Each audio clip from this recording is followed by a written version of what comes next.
talking a bit, so I sort of know what's going on in your life. You had your fiance is on a trip?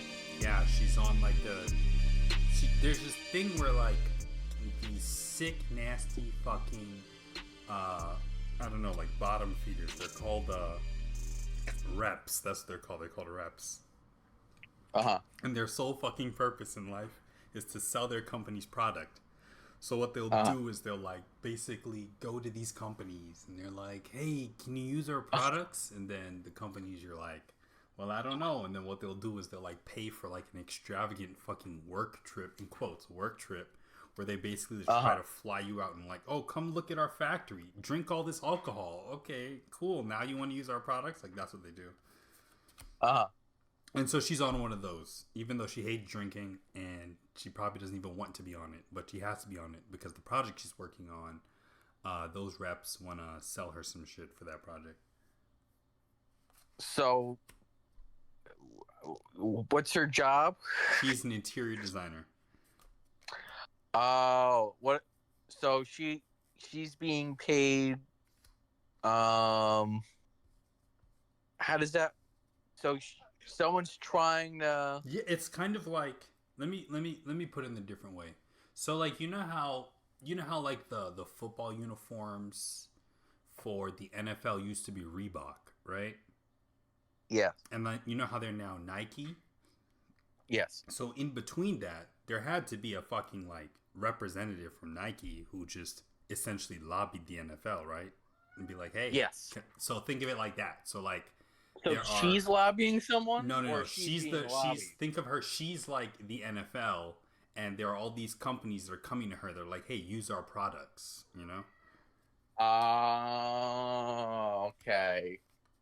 So she works for someone. Yeah, she works for a company and they do interior design. They'll do anything. They'll do like commercial. They don't do residential, but they do commercial. They'll do public stuff, so they'll do courtrooms, they'll do schools, and then so all these companies are always basically like, "Hey, please use our carpet," or "Hey, use our chairs," or "Hey, use our paint," and like they harass essentially her company. Okay. Now here's another question. What do you do? I'm a graphic designer for. Right. I don't know if I want to give out the exact name, but I'm a graphic designer for a company. Yeah, you don't have to. You don't. Yeah, for a company that sells cars. And so yeah, but okay. But here's the twist. The twist is that my company kind of sucks, so we're always understaffed. So I'm always kind of stressed. Okay. Yeah, because it's fun. I realize that this is episode 3. We've only talked about politics and other stuff, but I don't know what's happened in your personal life since June 2015.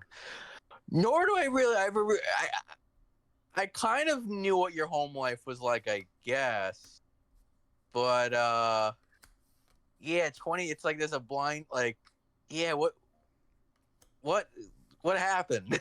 You know, like we talked about the politics stuff, but how did you meet this woman? Who is she? Oh, so how did you even get into graphic design? Okay, like all that kind of stuff. Yeah, I originally went to college to be a mechanical engineer, and I realized right. That's why I spoke. Okay, because that's why it's like there's a whole lot of information that I still missed so far. You know, So okay, you wanted to be an engineer person. Yeah, and then it seemed not only was it boring, but it wasn't like stimulating, and I didn't like going to the classes, so I just stopped going. And then so I would literally, Paul, I was that asshole who you would only see during the tests. Like I would only show up for tests. Oh yeah, yeah, it's funny because I remember learning that that's a thing in college. Like you can just do that. Yeah, I did. I definitely did that. That's fun. Yeah, but I don't. I mean, I'm in academia. I mean, that's almost the smart thing. I don't know. I was sold the bill of goods. that didn't come true. So that seems like the smart move. It sucks to say, but I don't know, man. I mean, it's well, I don't know. We'll get into that. Uh, I know it's fun. At least it's because the graphic design sounds like a fake job, It though. is. It is. It genuinely is. I always say that, and people tell me I Okay. shouldn't talk about my field like that, but I'm like, hey, I think anyone can do this. Okay. Well, I don't know, man. I'm so everything feels fake. It's just again, I know we did talk about this in episode 1. It's just interesting how again we were right when we were like kids, Mm-hmm. like uh, like we just were right. Just we were about like, oh, doesn't this we all kind of feel fake Mm-hmm. and pointless. But I don't know if I guess you do feel like that to some degree. Well, yeah, I feel like because and it's I'll make it. You know what? I'll make it make a little more sense. So I decided I wanted to do something artistic because I was doing artistic things on the side, like I was making music. Which I didn't. Right? I know music. That's Yeah. all I know. Yeah, and so I was doing that on the side, and I wanted to do that. I was like, oh, maybe I could make a career out of this. However, my school didn't have like a major for me to be a music producer. So the best I could get was graphic design, and I was like, fuck it, I'll do this. You know? That's interesting. Yeah, because you always had a creative soul in you. Yeah. I think that's why we got along 13 years ago. And the funny thing is, like, I was doing all of my graphic design coursework, and I shit you not, it was the easiest shit in the world. Graphic design. It was so easy. What was it exactly? Well, so like, it was a combination of learning how to use, software, right, as well as, I guess, the principles of graphic design. I say that with quotes because it's like, I feel it's really easy to reason like what does what and what makes sense. Like if you have a good foundation of math and science, you can kind of see how these principles stretch to art. But the really fun part about it was I had to learn a lot of art history. And right. This one professor, she wrote a book about this where she basically mapped on like essentially all of art history onto like the rise of individualism in societies. Yeah, okay. I got into that a few years ago, the Renaissance. Yeah, it was really, she had a whole, it was this very interesting, like, I feel, you know what it is? I used to scoff at both modern art and postmodern art when I was younger. I used to think it was stupid and it was dumb. And then when I read her book, it was like, nah, this shit it kind of makes sense why we are here. You know what I mean? It kind of like, I kind of see like what's going on with the whole art movement and stuff. And it was great. It was awesome. And I really loved that the art history part of my classes because I like history. So it was right. It was nice. It was cool. And then from there on, I was just like, fuck it. I didn't want to go to grad school, but my mom was like, she was like, I'll help you pay for your loans if you go to grad school. And I was like, okay, cool. You know? Right. And then I ended up going to grad school out here in Arizona for graphic design. Yeah, you went. Oh, because you went upstate. That's right. That's why it's like it feels all jumbled, like this personal story. It's like, okay, whatever. Remember Doug? Oh yeah. What happened to him? Oh, I talked to him. I would say semi-regularly. Oh, thank God. He's an architect, and he does. He works in New York City as an architect. Wow. Okay. Good for him. Yeah, I've been wondering about that guy because I forget how much we talked with this. That was like a Buffalo State because I was at Buffalo State in 2015, 2016. I remember that guy. Okay. Okay, it's good. Yeah, grad school. Yeah. All right. Grad school's a little bit of a joke. I mean, it was really easy. Especially now because it's so crazy. It used to be you have to go to get a 4-year degree to get a job. Mm-hmm. Then it became you have to go to a master's degree to get a job. Yeah. Now you're not going to get a job. Or if you have one, you're not going to. I don't know. I'm very checked out. I don't care. We all gotta die. Yeah, I'm with you because it's like even with like and I know I will say shit like, oh, graphic design is a fake job, but like if I want to say maybe in like 2017, 2018, maybe even like 2010s, it's still a job. You can still do things with it. You know what I mean? Like you can still you could be part of a marketing team, or you could do like the cover art to like video games, or you could do, you know what I mean? Like there's still applications for it. It's just everything you just said, which is like the fucking standards for what you need, like what degrees you need for a job is just inflated to the point where it's like I don't know, it's like it's this weird fucked like in between place where it's like, so you have to go to school for like 7 years, 8 years of your life and get into a shit ton of debt just to barely get a job, or don't go to school, don't get any degrees, and you're just fucked, right? Yeah, and now and I don't know. My mind hasn't actually been on politics this week. I mean, more than the usual. Mm-hmm. I haven't even been thinking of Doomer. I've been trying to write. That's also what I wanted to talk about. Like you're apparently a novel writer. No. We talked about that last week, though. I'm remembering. We'll get to the Yeah, I sent an order of stuff. Which is, I think I switched it. I do want to talk about personal life stuff because just to fill in the gaps.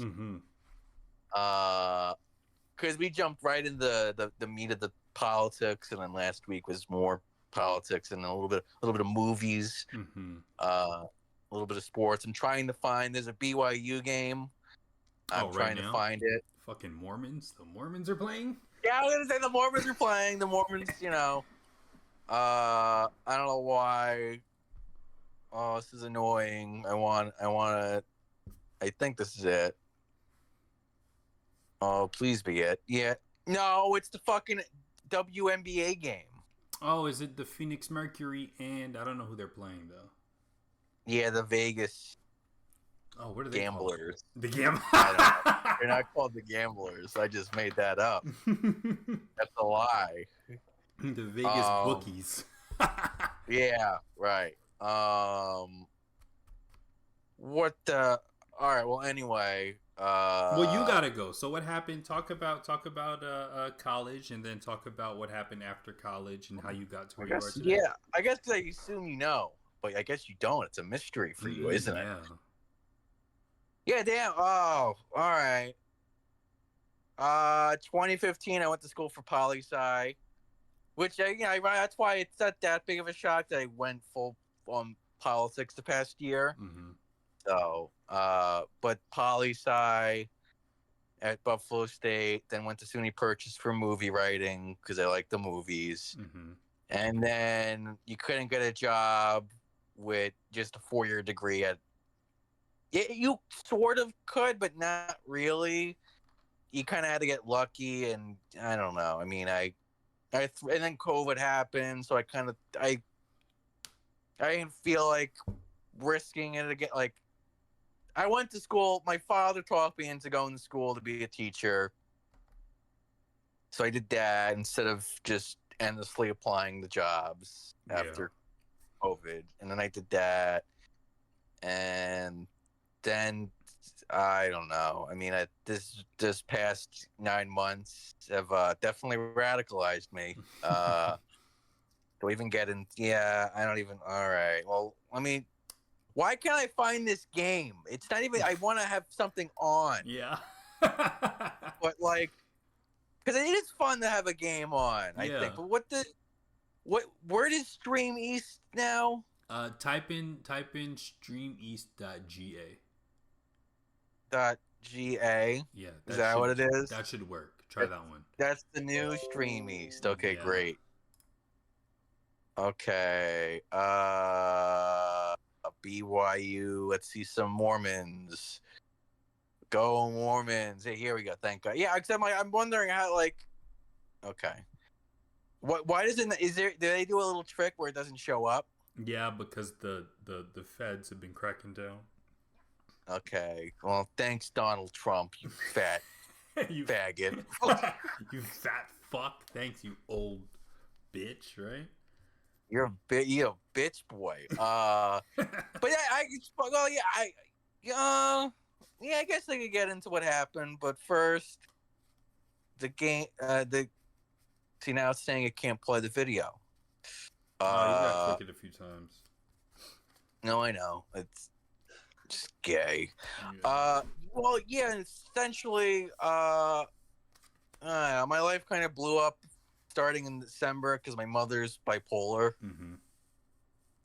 and my parents are divorced, and um. Oh, I could go to YouTube. What the fuck am I doing?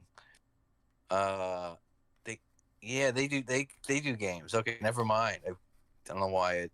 Okay, BYU game. I don't know why they can just stream it for free Yeah, that's on. weird.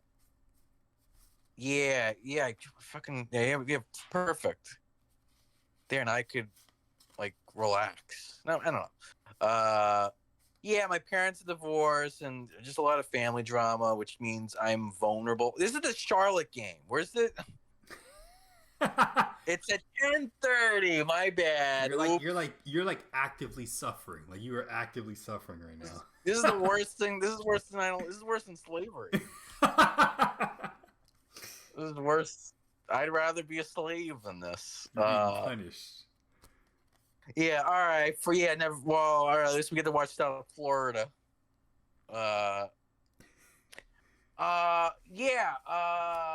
So my mother went cuckoo, and I've just kind of been on and off homeless. And then when I wasn't homeless, I was doing student teaching for 5 days, and they fired me.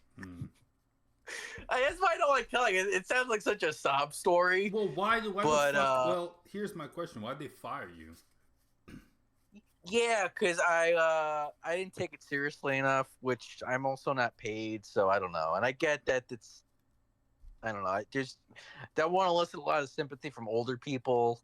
Mm-hmm. So I guess I get it. Like anyone who's older than like 30 was like, "What? What do you mean? Fuck, I don't. You mean you're not taking it seriously?" And it's like, well, they don't pay me. Yeah, exactly.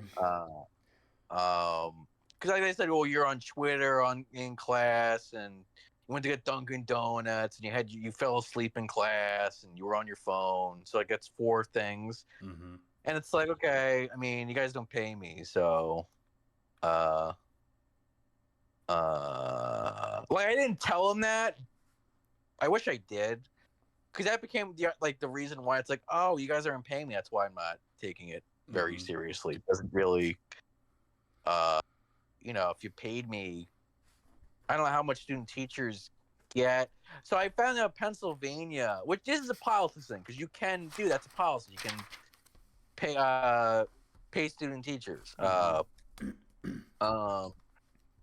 So, but student teachers paid. They are eligible. Well, see, that's where government gets annoying. That's what's funny. This is the weird hole that I think liberalism puts people in. It's basically where, and I did talk. I'm gonna do. This is not a plug, but this is gonna be my main podcast from now on because I have another one, but there's not really a need for it if I'm doing this, Nice. But I did. This podcast genesis from me kind of snapping on Instagram. Mm-hmm. I said I was going to shoot up a bunch of kids at a school, and everyone was like, "No, don't do that." I didn't do that. I didn't do that. I was going to shoot the president. No, I didn't do that either. I didn't do any of those things, but I did. I kind of ranted on Instagram. It wasn't. I don't know. Maybe it was a little bit, but I didn't do it. It's fine.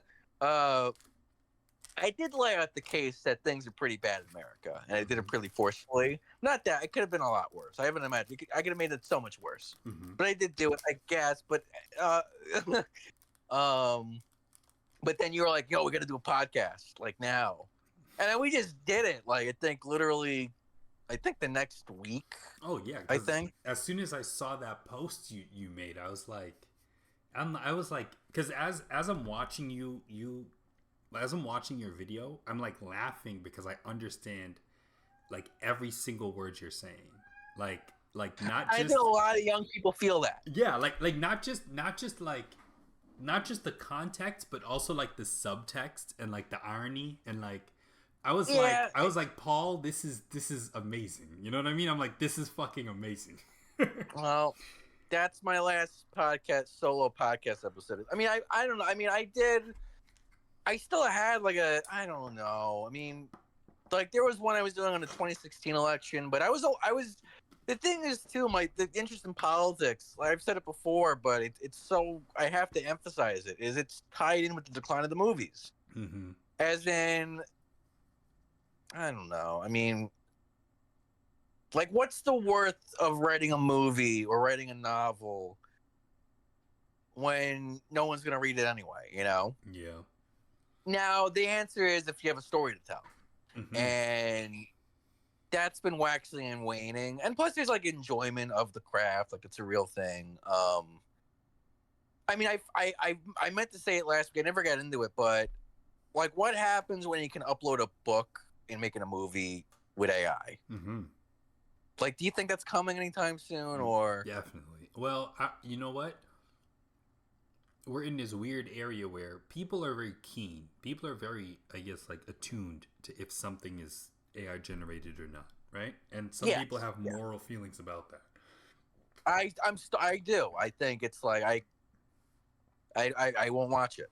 However, there are some people that are growing up in this world, right? So I want to say Yeah, maybe right now they're like 13, 12 years old. yeah, And they kind of yes, know what AI is, but yes, they don't have the same like they've never lived in a world really where you had like normal content, like not AI generated. So they don't get the yeah. moral ramifications of it. So they're going to get older like liking and sharing and forming Right. memories with AI generated content. And then the issue is they're going to grow Yeah. up and they're going to vote. You know what I mean?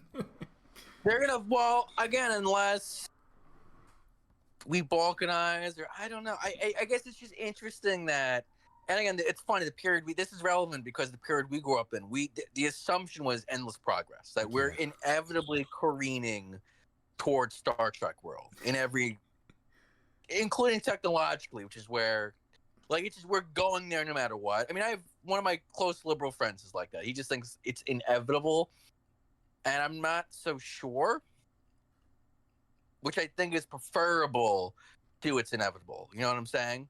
Yeah, you know what? Like, I would, Go yeah, ahead, go huh? ahead. No, that's my thought. I was saying something that I heard recently, and like it was two things. It was an anime I watched, and it was like a podcast or two guys talking. And I think the concept was a bubblegum dystopia or something like that. And Yeah, the idea behind it is like you have enough money to afford like 17 different flavors of ice cream. Like you can go into a yeah, Haagen-Dazs and get fucking pistachio, bubble gum, yes, fuck whatever ice cream, right? And it'll taste yeah, delicious. But you can't, like, you will never be able to afford a house, you know? yeah. I just googled it, and it's like, I mean, it's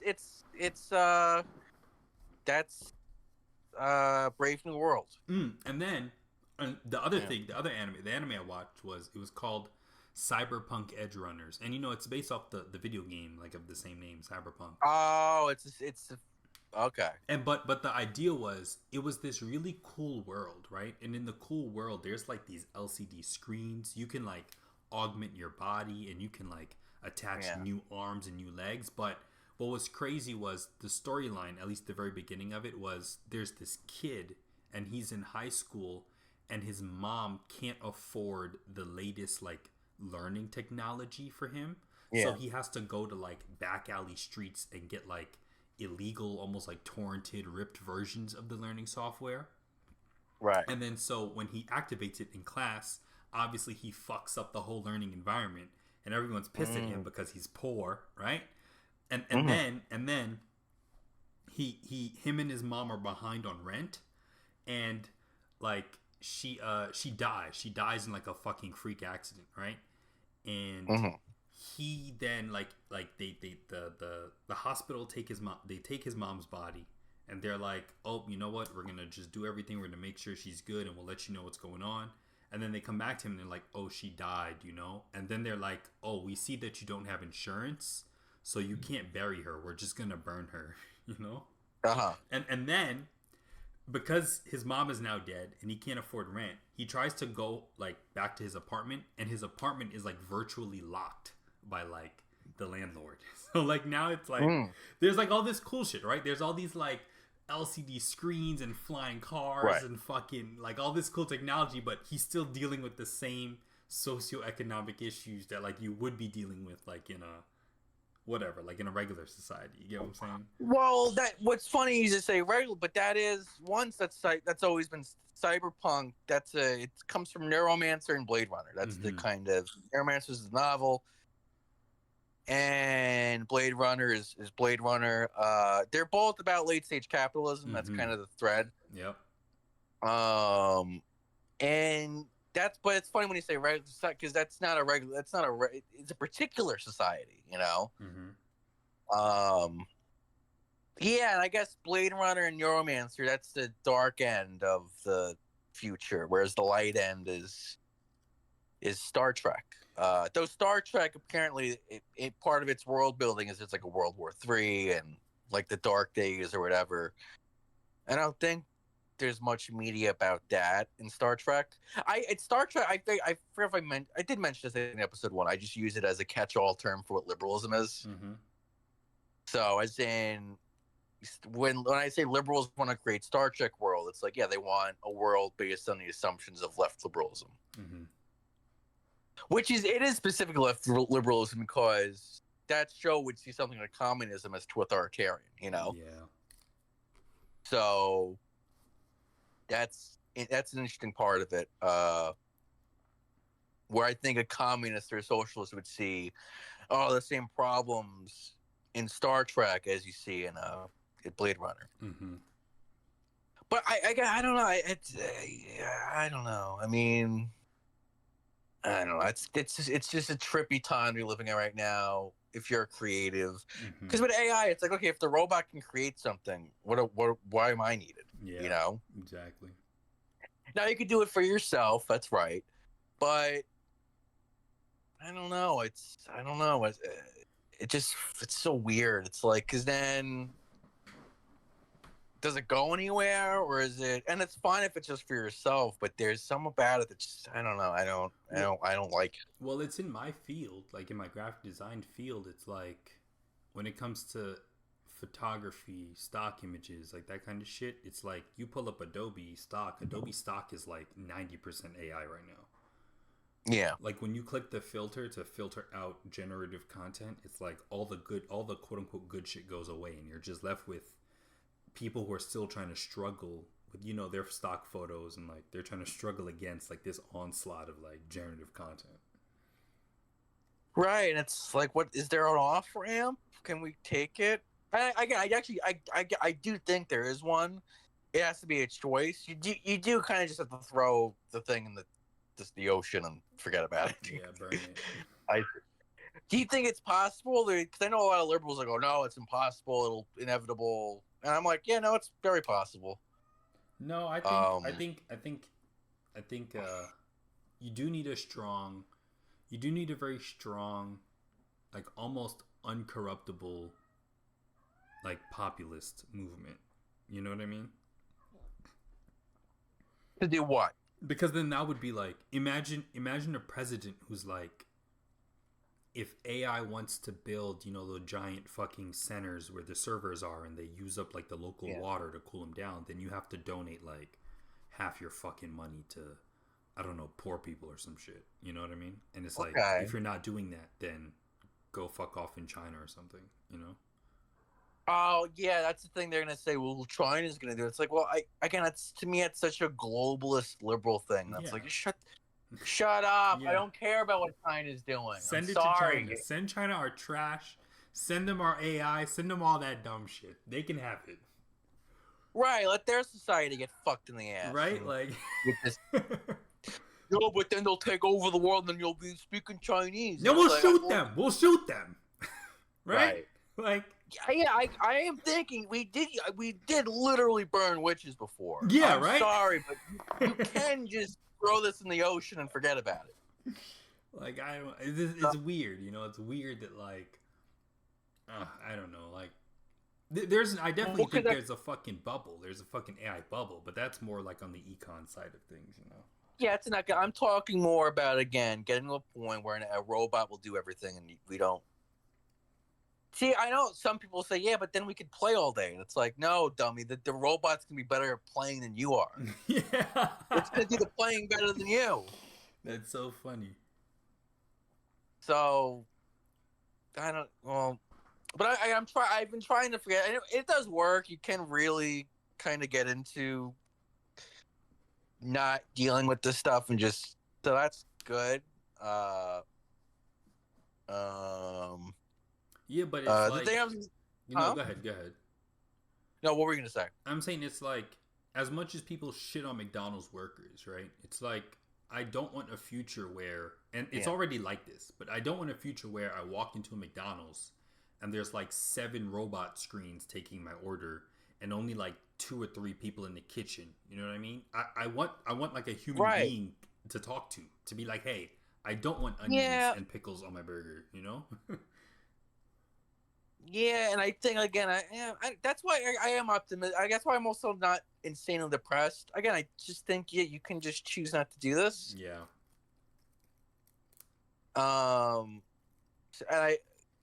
That's the dark part of things getting worse, is we approach that moment of choosing, and that's a good thing. Mm-hmm. I'm trying to think of a good metaphor, which I'm grateful that I'm good at doing, which is, I guess, what's the metaphor here? Like, if you know, what is a good metaphor?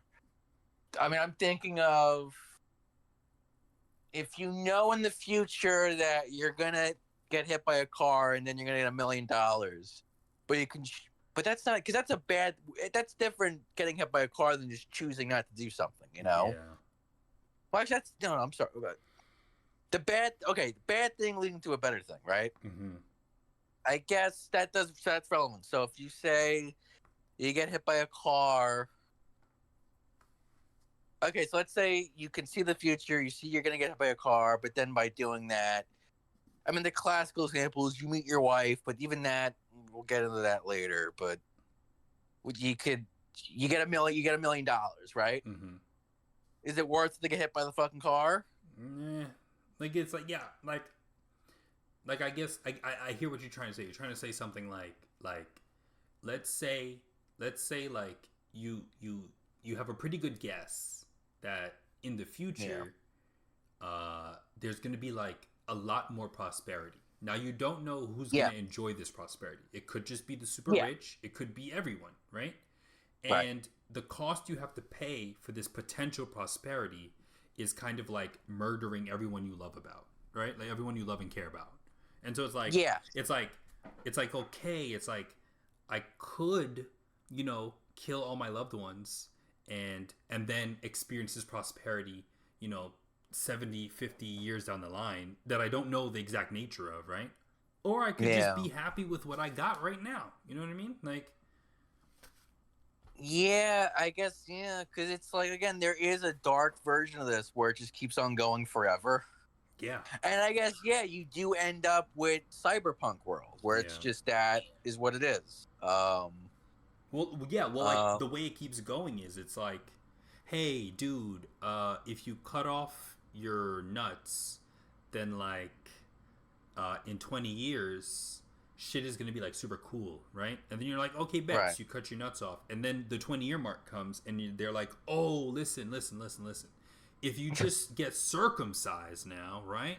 Then like 10 years from this point, you'll be even better than what I promised before. And then you go like, okay, I guess, okay. And then you do it. And then it's like 5 years later, they're like, okay, listen. You're like, I just Yeah. need you to amputate your leg, and then you know what I'm saying. Like that's how it feels. Well, that's politics. That's often that's what feels like politics under left liberalism or any Yeah. form of liberalism. It is this constant promise of like, I'm telling you, things will get better. Yeah. Which again, there's countries that don't do that. There's like the Congo, they just kill each other. Yeah. They don't do that. Like, yeah, but well, no, I just now they have politics, which are interesting, but it's I gotta look into it. I just know they They're had like, a bad 10 years. yeah, they're like openly corrupt and shit. Like, Well, and then there's that, and that's like, yeah, you're right. Yes, there's that part of politics. There's countries like that. I mean, there's also countries. Yeah, it's interesting. There's countries where there's no politics, but the idea is you'll have a decent life. mm-hmm. Like that's Russia's promise, basically, under Putin. Mm-hmm. Is like, yeah, I'm always going to be in charge, but you at least have nice stuff. Nice, and it's nice spiritual stuff. Is the idea? It's like, well, at least I have have nice normal stuff. Because the neoliberal promise is you could basically just go on a computer and just meld with the computer, and it's total pleasure all the time, and you have nothing else. Well, that was what was really cool about. Remember how I recommended you read that thing called Mother Horse Eyes? Mother, yes, but I'll right. But I'll just tell you about a certain part of it, which is like there's this thing where like people, they're like these chambers that they can be in, right? And they sleep in these chambers, and it basically like hooks their brain up to like the digital, almost like the internet world, right? And so they can live lives in the internet world completely separate from the real world. Like they just sleep in this chamber for like fucking 10 years at a time, and they're in the internet world, and they're doing shit like they're singing, they're dancing for digital money, they're like, you know, like selling like porn and shit, like they're doing like you know, they can do whatever they want in that world.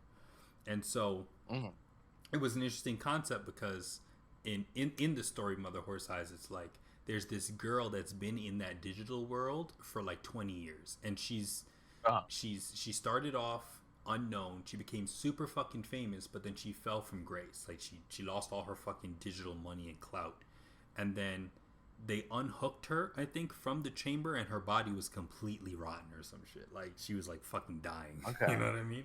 And I think she chose to go back into the digital world, you know, because she's like, I can't fucking, there's nothing I can do, you know, out here. And I say all that to say that like that shit has been happening on YouTube and TikTok for a really long time, you know? What has? The concept of like you become very famous and very popular on YouTube and TikTok, right?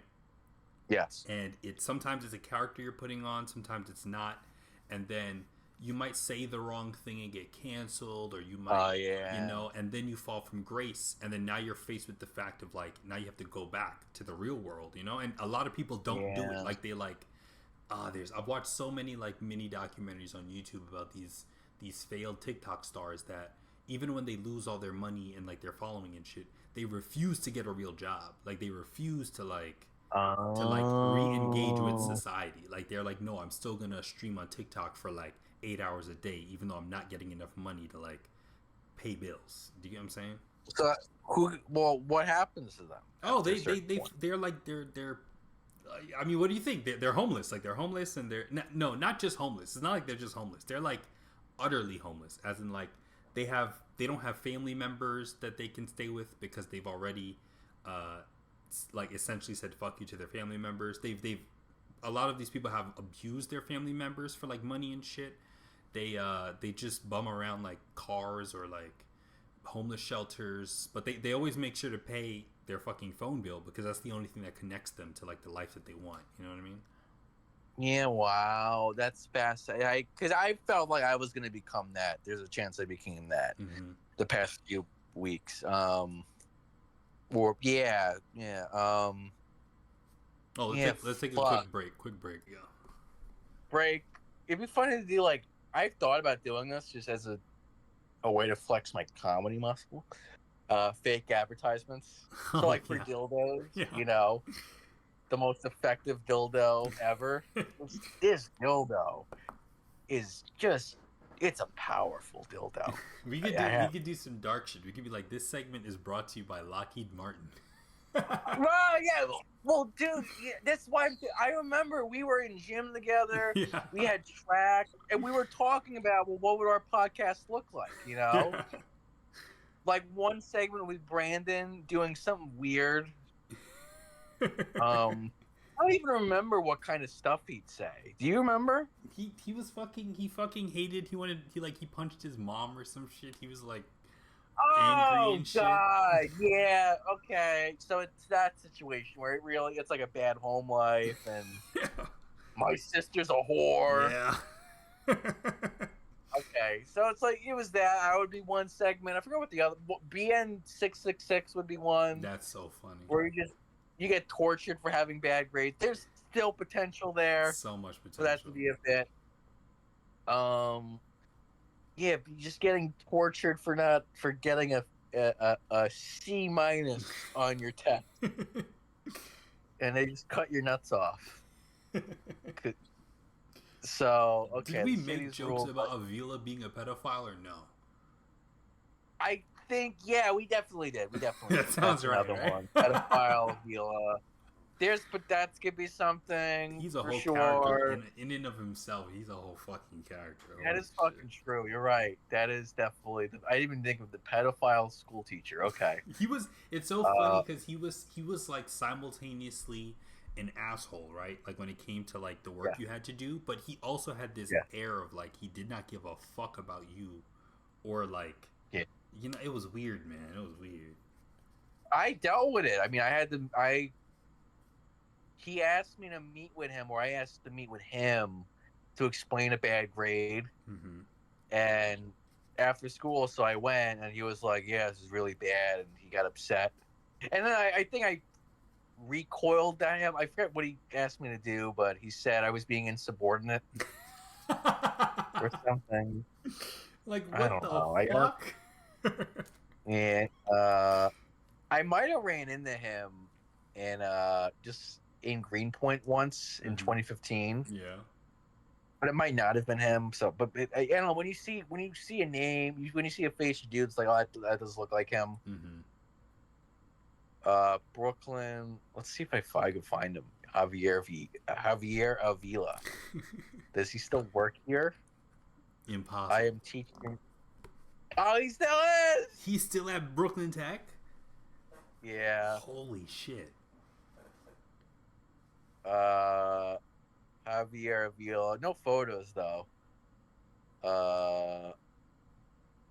Yeah. Wow, he's still there. Oh my God.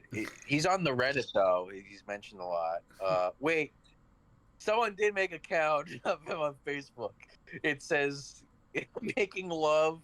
His activity is making love to a piece of wood. Yeah. Okay. He's rating. I'm rating my teachers 1.7 out of 5. Fucking accurate. Someone calls him, I hate this teacher reveal he is a gay frog and a pedophile.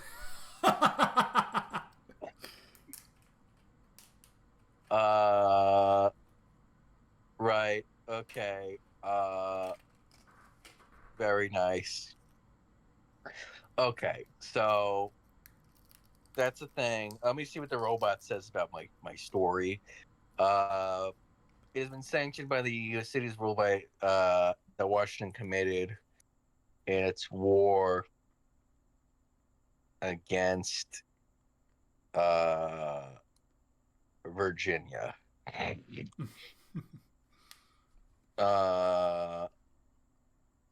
So let's see. See, just spitting out shit. It's Alina Reyes. Fucking no. One character is the propaganda architect, the war criminal whistleblower, the last Virginian general, the tyrant's clone. Okay. Oh God, I hate. Again, it just feels like we're being replaced. You know what I'm saying? Yeah. Because this robot is much better than any writer as a partner, just at least. Mm-hmm. Than on Reddit. I tried to make that work. Reddit's horrible for networking. Oh, really bad. Uh, you've encountered that too, or Well, no? you know what? And this is gonna make me sound so mean and shit, but I feel like Reddit is just a bunch of fucking like, like, they're a bunch of like, well, technically assholes. You know what I mean? And Yeah, yeah, they are. like Yeah, aside from just whatever fandoms they're part of or like what knowledge they know, I don't think they're useful people. You know what I mean? yeah. No, I kind of agree. Yeah. Yeah, I will always. I mean, I'm Why on Reddit a why aren't lot. they useful? What'd you say? Why aren't they useful? Just because they're like they don't. Okay, they can give you. Reddit is such a great place for I would say like what's the word? Oh fuck, what's like the word? Like aggrandized advice, like aggrandized life experiences. Yeah, That's what it's Reddit is. very good at that. Yeah, it's really good at just like taking everyone's experiences on a particular thing, sorting it by whether it's relevant or not, and a discussion around those experiences. But when it comes to like I guess when we talk about networking, we're thinking more like the practical aspect of living, like how Yeah. can we use each other almost in a way, but use sounds fucked up. You know what I'm trying to say? Like how do we help each other get better? You know, Yeah. and I Yeah. don't Reddit it that doesn't get done on Reddit. Like you can read a Reddit comment and then decide, oh, based on this comment, I'm gonna be better in this aspect. But it's not a good place where it unites people who want to better each other. Do you get what I'm saying? You know what it is though? I gotta be honest. Twitter. Yeah. I I don't know, dude. I my entire friend network's on Twitter now. Mm-hmm. Like, I don't know, bro. Uh oh, it's so weird. Apparently, on the screenwriter, it used to be that it was called screenwriting Twitter, Mm-hmm. and then Elon made it dope and based and cool, and they all left because they're big fucking babies, and then their whole industry fell apart because ha ha ha, you stupid. It is funny they don't they because the screenwriting Reddit's very like liberal, Mm-hmm. right? They're cutting off half their audience. Yeah. Like literally half the country likes the other guy. Mm-hmm. So I don't just from a like a strategy point, I don't really I don't know. It just like you can sense people sense it from Hollywood too. It's like, oh, you guys aren't you're only making stuff for half the country, you know? Yeah, but it's like And it's I'm torn because I like most of what they make. It's just maybe sometimes you gotta pander, man. You know, like well, yeah. like think about let's Well, think about Wolverine.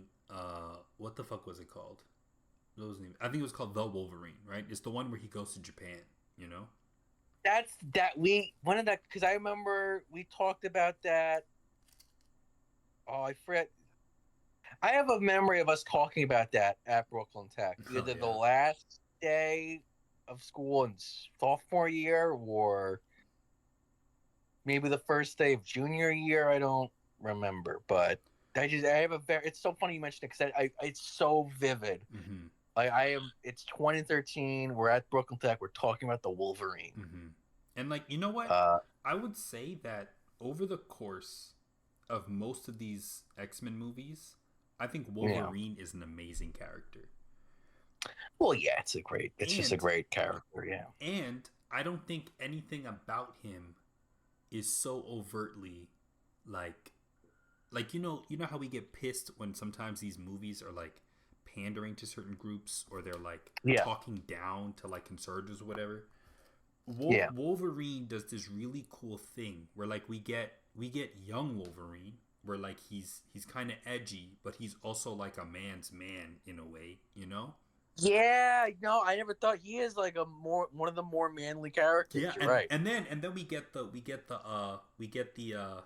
Wolverine basically becomes like the leader of the X-Men over the course of the Fox movies. So like we get like the Yeah, leader Wolverine where it's like, okay, he can't just drink all day. He kind of has to lead the X-Men on their yeah. exploits and be like a figure people look up to. And Did you catch the pun? Exploits. then Yay! All right, keep going, keep going. and then we get well, the thing I like, we'll come back to the Wolverine, which is the one where he goes to Japan. But then we get the Logan, right? Where now he's old, right? And he's like he has to come to terms with his age as a man, you know? And like Yeah, what does that mean for him? And there's like this really cool like cuz if you think of Professor X in the movie Logan as his dad, and then you think of Wolverine as him, and then you think of Daphne Keene, X-23's character, as his daughter, right? It's such a beautiful story of like yeah, multi generations, you know, masculinity expressed through those, like fatherhood, yeah. that kind of shit.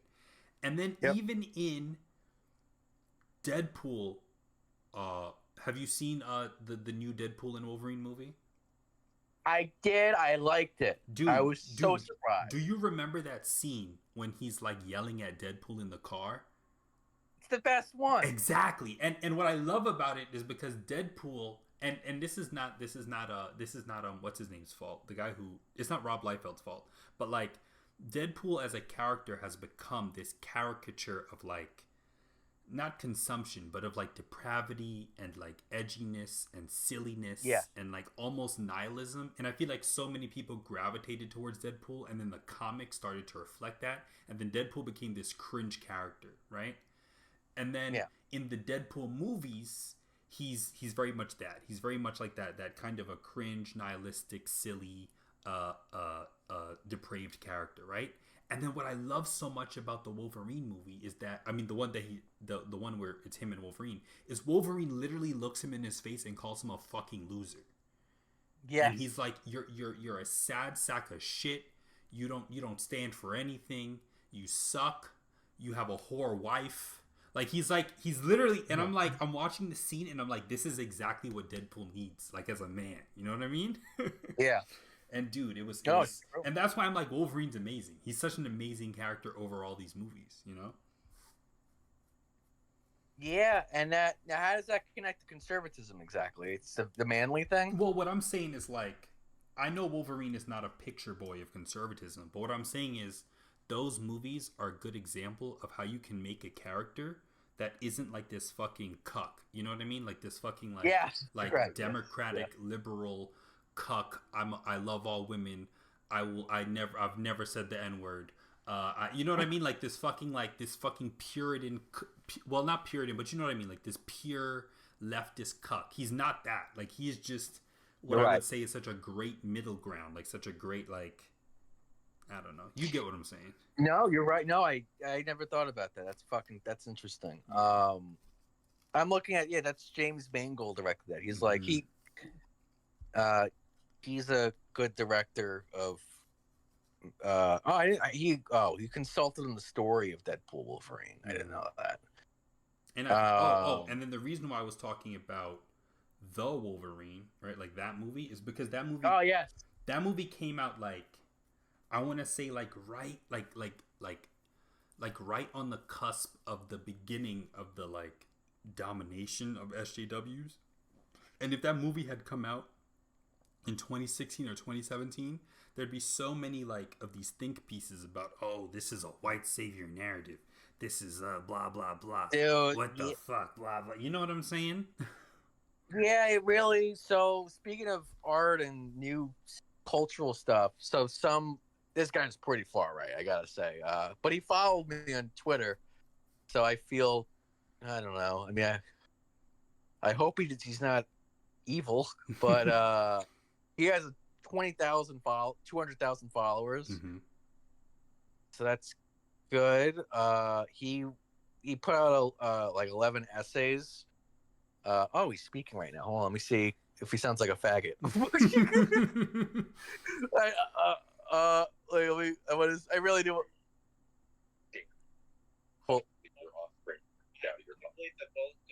Let me see. They're talking about white women. Oh no, he's silent right now. Are they gonna? All right. Anyway, all right. They're having a little gay set. Uh, yeah. He put out a like 11 essays, which are all very good. He's definitely our age because the stuff he's talking about just it reads like a young man, Mm-hmm. you know, an older Zoomer, and what was it? Yeah, he said 2014 was the break. That was really when Yep. feminism became. I mean, it just was the thing. It was because he mentioned how there was something I forgot, which in 2014, suddenly in the news, there was all these stories about women oppressed in the Middle East, right? Mm-hmm. So it was everywhere. I do remember that. And then they were pushing for Hillary Clinton. So there was just like this virus that did, that's where Future is Female came from. Mm-hmm. And then you had the vagina hats, the pussy hats. Remember Dude, that? that's so fucking cringe. I hate that shit so much. Yeah. But at the time, it looked like the right thing to do and support and blah, blah, blah. And now I guess it's interesting. It really does. It's very 2017 coded. So, but yeah, it's you're right that and yeah, there was all these think pieces about shit. Yeah, and The they just took it too far because it's like you can yeah. like yes, like obviously yes, there's different ways you can probably tell a story better, but it's like they were just going so hard on shit, and it was so like, well, you kind of got to do that because if you're not out on the street wearing a fucking pussy hat screaming at the top of your lungs, then like the normies aren't gonna think anything's wrong, you know? Like if you approached, fucking Congress with like a list of not like demands, and you're like, these are what I think would make a nice, fair, and equitable life for all of women in America. Like no one's Yeah. gonna take you seriously unless you're like screeching. Which they would say, and they would say that's evidence of misogyny. It's like, no, it's just, I don't know. It's just, that's why it's like, that's why I don't regret voting for Trump last year. It's like, it really is like, you guys have to shut the fuck up. Well, it's like it's you know what it is. It's like a fucking, and I don't mean to be that guy, but it's like it's a pendulum. And what I mean by pendulum is I don't mean a pendulum in like the way political power is shifting, but I mean a pendulum in the way of like how people are responding to things. So it's like something happens, and then we're in this internet like feedback loop where you have to have the most insane fucking take, and if you don't have the most insane fucking take, then no one's gonna hear you, you know. And it's like that shit when they're like what the fuck did they say? They said something like a being on time is racist, and I was like, come on, man. Oh, you know what I'm talking about? yeah. And I'm like, when you hear that as somebody, you're like I can understand you going through the like jumps and the leaps to like intellectualize that point, but it's like when somebody hears that, they're like, what the fuck are you talking about? Right? And then they would accuse you of being a bigot, and then it's like, okay, I'm gonna go vote for Trump now. Yeah, it's like, yeah, yeah. Okay, I'm gonna do it. You fucking asshole! I did it. Yeah, real fucking asshole now. And it's just so like it's so.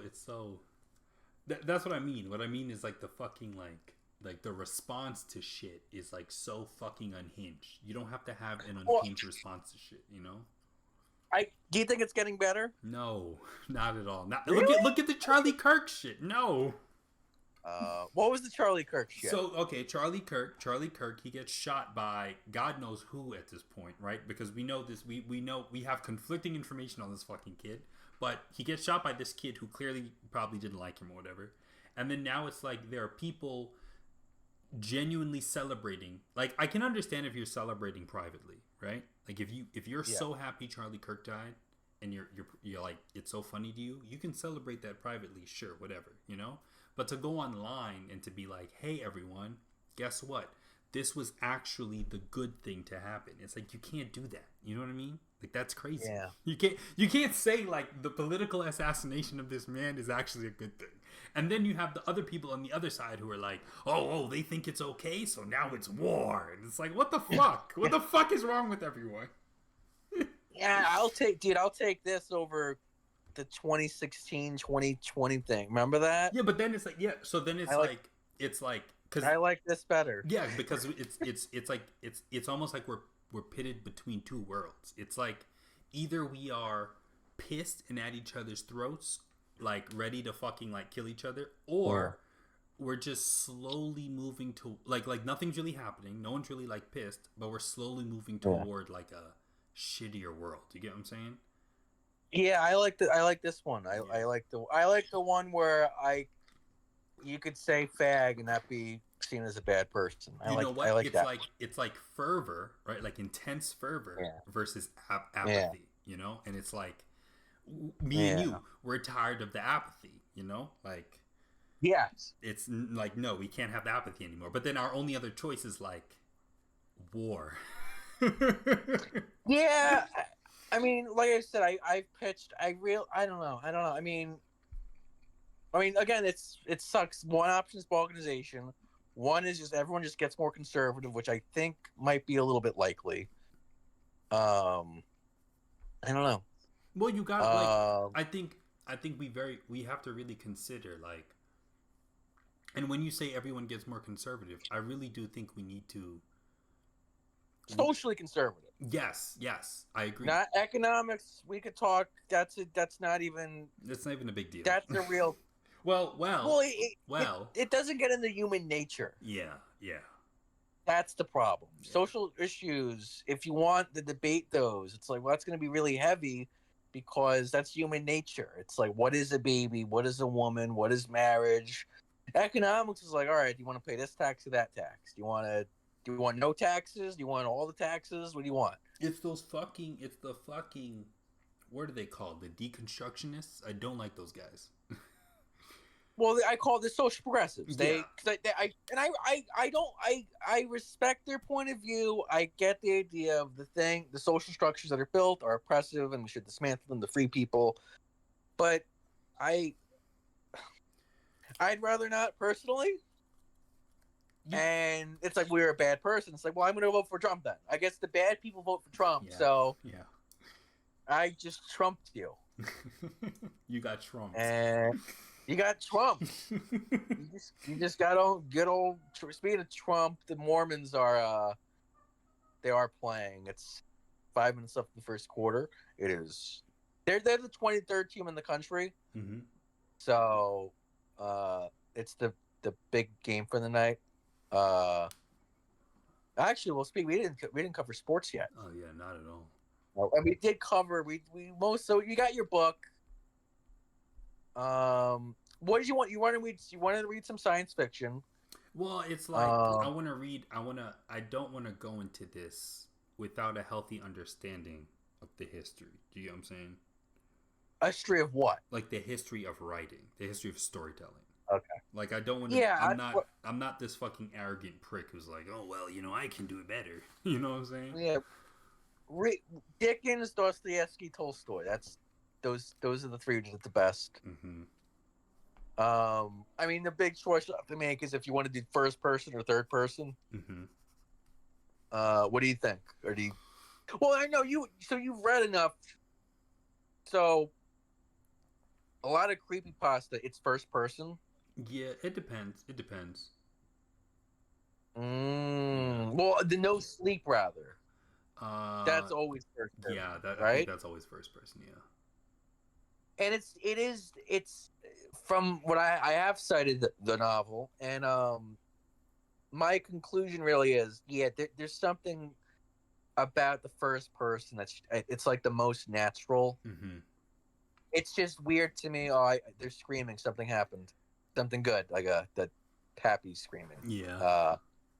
BYU. They're 13. That's the thing with fucking college football. It's like you'll have these games where it's like 41-10. Yeah. The NFL doesn't do that. They just don't. But again, every once in a while you'll get the upset, and that's fun to watch. Yeah, college is like the wild, wild west, man. Yeah. By the way, last week wasn't Virginia Tech. That was just Virginia. So we just spent the whole podcast slandering the Virginia Tech dead kids for no reason. That's crazy. So I did, know, dude. I watched a video about that particular shooter, and he was fucking crazy. He was insane. I do. Yeah, I do remember reading because I was into this as a middle schooler. Mm-hmm. Like I don't know, it's just interesting. It's like reading about the serial killers. It's the same thing. Yeah. Oh, I guess it is just one of my favorite things is reading these guys. Well, not reading it, but reading about their manifestos, because I think these mass shootings are a symptom of this society. You know what I mean? Oh well, I put that together last month or 2 months ago. Mm-hmm. My idea was because we're in this liberal, individualized world where you don't really know your neighbors, you could be living next to a killer. Yeah. You have no idea. You couldn't do that in the 1500s or the 1000s. Yeah. You just were there your whole life. You're in this fucking village or a farm forever. Mm-hmm. And you went to with your church. Yeah, I have to look more into it, but yeah, the idea of the village and the town. You know what? You just were more what? Close, kind of related to that concept is like I believe that it's better to be poor and religious than it is to be poor and an atheist. You know what I mean? Oh, that converted me. I've pitched that to people for 3 years now. Mm-hmm. It's like, dude, if you're poor and an atheist, just kill yourself. You're either gonna kill yourself or hurt yourself. Yeah, because there's no way out. It's like, well, there really isn't. I mean, I've had to confront that over the past 9 months. I'm not kidding. It's like I've really thought about like, can't you just end it? Mm-hmm. You know, and then you think about, well, what is life? And committing suicide is pretty. You know, might hurt. You know, sounds pretty painful. Mm-hmm. It can be, but yeah, no, exactly. It's just, and then to be fair, the best steel man for atheism or atheist socialism is it wants to end suffering through material means. Yeah. But then again, the question of, well, can you or not? They think you can. Nah. Religious people think you can. Yeah, well, that's the debate basically. Like, can you end suffering? You need. I truly believe, and I hate it when people use the term spiritual. They say shit like, "Oh, I'm not religious. I'm spiritual." It's like I know. It's like shut the fuck up. You're religious. You know what I mean? Like, right. And so it's a good point. So like, I try to think like you need to have you need to have some sort of religious backbone, because if you don't have that backbone, then like why would you, like, you get what I'm saying? Like, why would you be kind? Why would you be kind? Because it's easy. And that's the thing. Atheists think it's easy not to. Mm-hmm. It's pretty easy. It's like, they're right when they say it's hard to be a monster, but it is easy to just kind of be a prick or uncaring. Those are very easy to do, and I think long term you look around, like you get this kind of society where it's just kind of, it's like a non-society where there isn't really a point to anything, and so it's not good, and you're that's where the shootings are coming from. Yeah. There is a sense of like, why not shoot up a school? Yeah, because like the way I think about it is like, and this is gonna sound super fucking grim, but it's like, the guy who killed those women, I think his name was Elliot Rodger. That guy, yes. Like, I genuinely believe if he got laid or if he had a girlfriend or something, he would not have done what he did. Well, so that we're gonna go there, brother. A lot of I forget. I might have said this in the first episode. A lot of our dysfunction is young men not dating. Mm-hmm. For whatever reason you want to say, again, there's different opinions on it that are valid. But it's totally, and it's like, that's why I'm like, okay, where's that going to go? Because that doesn't end well. Unless you go full on Brave New World, where you stay in your room and jerk off all day. Yeah. And you build a society where that's just what men do. West Virginia. Big run. Okay, we have a game, maybe. Nice. So Elliot, yeah, for sure. If you had, and we used to have, and that's again, that's the funny. It's dark. I don't really. There was a reason arranged marriage was a thing, right? See, I'm I am not the guy today that's gonna be like arranged marriage is absolutely terrible. You know what I mean? Because you say, "Well, all right, that's why we did it." I didn't know why we did it. Now I know. Exactly. Yeah. Okay. Yeah. So some crazy fucker didn't like kill a bunch of people because he couldn't fuck. You know what I mean? Right. We used to have marriage, and you can fuck. Just do the fucking over there with your wife. Now you have OnlyFans and pornography and all this stuff. And another thing is like this whole one thing I don't understand or care for is I don't understand, like I don't like the way we have culturally treated the concept of dating, you know? Like there's no like people are dating for fun. You know what I mean? That's I tell people, they look at me weird. And it's like, okay, I'll vote for Trump, you fucking pieces of. If dating's for fun, people are gonna stop doing it. Like it's crazy, That, right? but then they look at you and it's like, well, all right, fine, I'll go vote for Trump, and okay, fine, look at me, keep it. But yeah, it's gonna inevitably people. It's hard to explain why succinctly, but because there's no point to it. Yeah. Like for a man, why date when you can just go jerk off the porn? Exactly. It's like it's this whole concept of this is what I like. One of my fucking main gripes with society in general is this rampant individualism, like this unfettered individualism, and Yes. dating factors in here because people I think people have this thing, and it works on both, like with the men and the women. They have a bunch of prerequisites, right? Like they have these prerequisites that need to be met, like this laundry list, right? And if this laundry list is not met, then like they'll just move on to the next person, you know? Yeah. And then they'll move on to the next person. And then it's like too much choice. yeah, and then cuz then it's like how long are you going to search for this perfect person? Why don't you just settle down? Like why don't you just fucking like fix whatever flaws? Like maybe you have these prerequisites because there's something wrong with you. Do you know what I mean? Yes. Like maybe Yes. And men get told that, women don't. Mm-hmm. That's the reality. Men get told that, women don't. And I think the reason why is because when I say we, I mean society feels like they have to right a wrong that was done to women over all these years, right? And so it feels like we need to affirm them as much as we possibly can, even if it may lead to the detriment of, you know. And that's a bad game to play because those guys get guns. Yeah, They exactly. could, again, the only way around it, you have to Brave New World it. You have to get them hooked on porn and just. But I don't know. I don't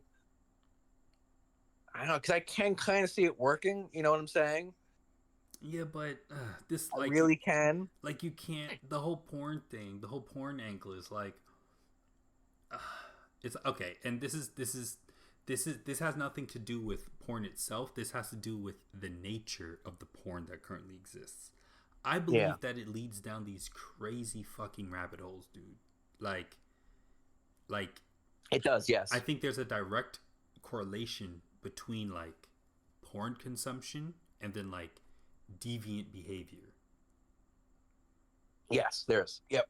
And that can lead to like illegal shit, right? Now you think kids are hot or some shit, you know? And it's like, like you can't, like yes, there is a world in where we can just get all the men hooked up to like the porn jerker 5000 and they can just sit in their room and just fucking jerk all day, just be like a fucking husk drained at the end of the night, right? And it's like that's how you it makes sense logically. If you want to have the feminism thing, all right, let's just put the guys who can't have sex and just put them on the what'd you call it, the the jerker 3000. Right, the Jerkin 3000. You put them on the Jerkin 3000, and you know. Yeah, but then it's like the thing with porn, at least today, how it exists today is there are all of these categories, and the categories are unregulated. So you can have people, and I'm not saying this exists on every porn site, but I'm saying like there are people that want to fuck things that look like dogs. You know what I mean?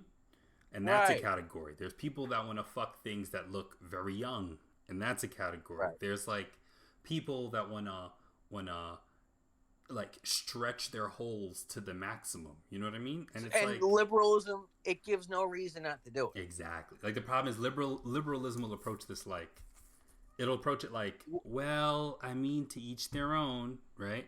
Well, so I'm gonna, because we did this last week with the politics, just to briefly. That would fall under equality. That's what I meant. I was trying to explain, like, why am I struggling to explain the equality of the law last week? Mm-hmm. This is why.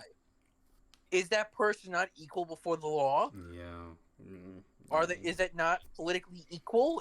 You know what I'm saying? It's like, no, they're doing a fucked up thing. But says who? Yeah. Equality under the law and individual rights and secularism, because that. You're saying because that's a God thing, but there really are no, you know. Yeah, and you know, like I'm a guy who like I feel like the answer is somewhere in the middle, and what I mean by that is like no, it's if I right that's like that's if you are just a fucking anal lover, then sure, dude, whatever, do that. Well, you gotta keep that private, and you gotta take it offline. Yeah. But how do I find other people who do it? Well, I don't know. I mean, you just can't do it. The most important thing is everyone else. Yeah. Everybody, but that's the majoritarian. It's like, okay, move. You can move. Go to Canada. Yeah. Just go to Canada. I don't know. I don't want to see that. Like, I'm not saying you can't be a fucking freak, and I'm not even saying that you guys can't congregate in like a corner of the city every Tuesday night or some shit, you know.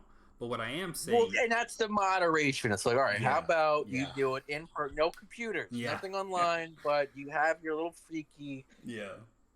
And there's people on the right who will go, I don't want... And it's like, well, all right, do you want a deal or not? Yeah, exactly. I want a deal. Yeah. Let's go put it over there. And then they go, there are no deals. There's only war. And it's like, oh, okay, you're got to go to jail, brother. Yeah. You're a little freaky fuck. You're just as freaky, aren't you? It's like it's so funny because like we can sit here and reason through the answers, but for some reason, the more people you add to this conversation, the more fucked it gets, and then it's like, well, I need to have my super 36-inch dragon dildo shoved up my ass for me to come, and it's like, dude, I don't. Right.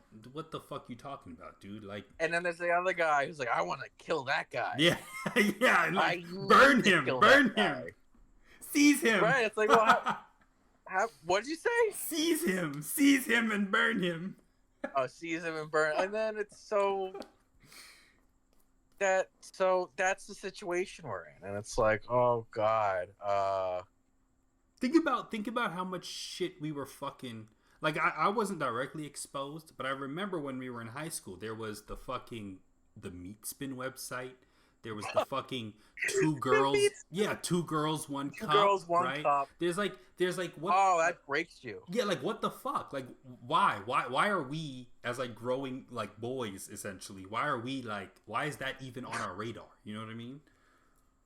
It broke a generation, and we're dealing with it. Yeah. Now people want to shit on each other to get off, and it's like, come on, man. I get it. There's a way out. They're not going to like it, but there's a way out. It is, unfortunately, J.D. Vance becoming emperor for 40 years. He's our Franco. He's our Augustus. Sorry. Destiny's not going to like it at all.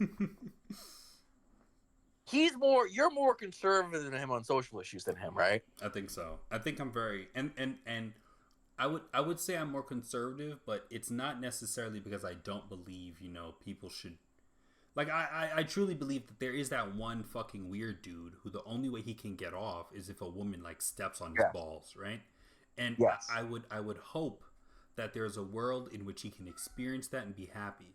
But I'm thinking about it from a practicality standpoint, like, well, Yeah. the video of you getting your ball stepped on should not be readily available on the internet. Right. And the only way to That's the curb that, moderate way. yeah, the only way to curb that is like you can't upload that video to the internet. You know what I mean? Yeah. Yes. No, and it's super doable. That's again, that's the hopeful part. Is like, this is doable. You can just go back. Yeah. Like, you can just unroll that. There's no need to. I don't know. There's no need to do all this shit. Sure. You know, it's not. We gotta take a break. Hold on, let me stop. Take for a break. second. Take a break. I mean, I'd rather. Yeah. You never know. Obama could come in. He'd be like, Obama. "Oh, hello. I'm Obama. I almost, if I was gonna, I forgot, but I've been home for 2 weeks now after my mother's back on her medication, thank God. Mm-hmm. So, but if I was gonna, I don't know, to keep things light on my Instagram, to not be insane, but funny, I was gonna turn my whole account into Obama. So. But I was gonna call it Obama the Llama, because if you Google that, you do get an image of Obama as a llama,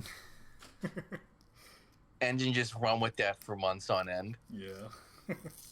Maybe, I don't know, maybe, but Obama. But yeah, I mean, I know we have a lot of threads we've unleashed. But the point I'll pick up on is that Mother Horse. Is there a place you could read that collects everything? There should be like a subreddit. Let me see if I can find it real quick. Let me see. If I just type in Mother Horse as sub. It's called the Interface Series. It's fucking weirdos, man. They can't even just keep a solid name on something. Oh no, this is like the fucking fan community. Oh my god, let me see. I hate when people do this. Well, I mean, there's a fearfic fandom. Let's see.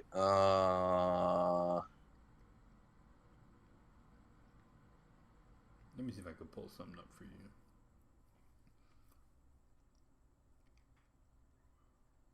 Oh, I found the first one. So this actually gets into a really, really interesting point about literature. Mm-hmm.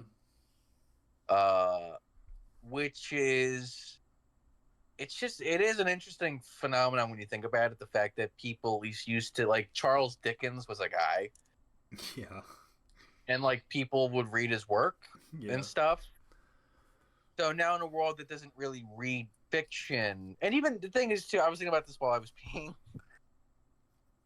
is that fiction, if you think, because fiction, it just means made up. But the thing was, so you can think of it like, from my understanding, you can think of it like this, where people would read nonfiction, right? Mm-hmm. Like, oh, this is true. But then fiction comes in where it's like a trick almost. Does that make sense? Yeah. Like, let's say, like, I've read Dickens on and off for a while.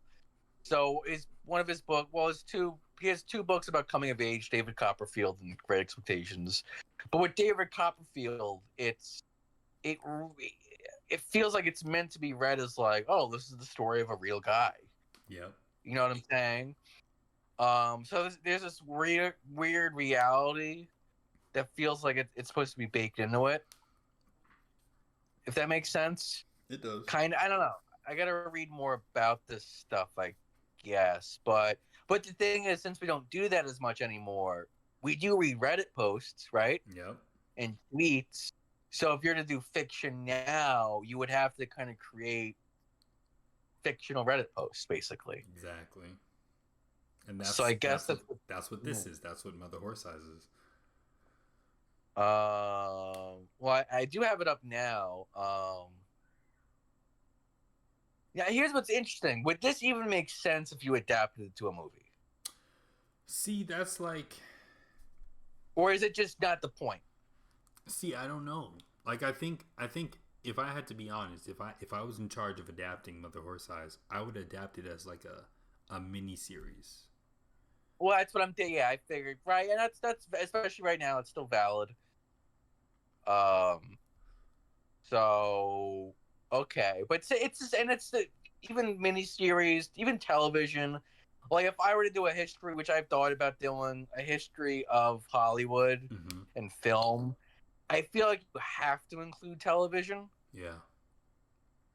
I think there's no way around that. I think you just like, yeah, I don't know if there's because the website I use that's academic about this stuff, they shoot pictures, don't they?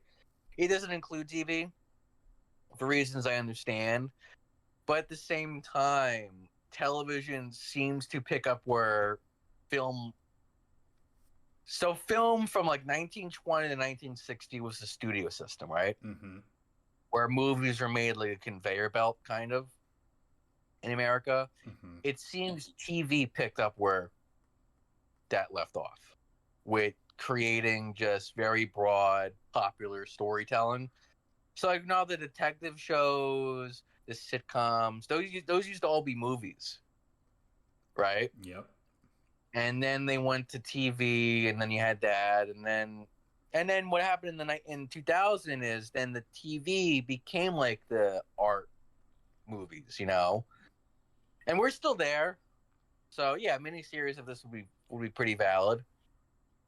But is it worth doing, or is this just cool as is, Well, as just I, made up Reddit posts? I think it's cool as it is now. My only issue is like when you say worth doing, we're in this fucking post fucking capitalist society where everything has to make a bajillion dollars, and if it doesn't make a bajillion Yeah. dollars, it was a waste, you know. Yes. And so it's like I hate that. Like I have a lot of there's a lot of stories that I've read, like little horror stories, like short stories that I've read, and I'm like, oh, this would be cool to see, at least animated or something. But knowing the fucking toxic, environment that is Hollywood is like, nah, man, just leave it alone. Yeah. Well, that's where someone would say, well, that's what AI is good for. Someone could put that short story in a computer and it makes a movie. Yeah, I guess that. Yeah, I could see it being used there. Yeah, definitely. But is it worth it at that point where it's like, all right, now I'm watching a computer made movie? Yeah, I know it's tough. It's I'm okay. I'm okay with engaging with AI consensually, as in like imagine if there Yeah. was, because we already do that with like Instagram and TikTok to an extent. Like if you're Uh-huh. on Instagram and TikTok, the person delivering you this funny content, they're not verified by like SAG AFTRA or whatever, or some fucking writers guild. Right. You know what I mean? They're just Right. like, oh, I'm a dude, and this is what I think is funny, and this is what I present to you. Like they're not being, I guess, regulated by any real body, right? So Uh-huh. if you had an app that was like, oh, this is for the creators and all of their AI projects, that they're using AI to like create projects and shit, like then cool. I would my consent would be me downloading that app and Right. using that app versus Right. Hollywood force feeding me an AI movie. You know what I mean? Yeah, okay. That's a choice in streak. I mean, because the good news is still like, what? Fun, let's do it. Like, what's the last horror short? I mean, it's called flash. I'm guessing that's called flash fiction, right? Yeah, sure, yeah. What was the last one that stuck out to you? Mm, shit, let me think. Think.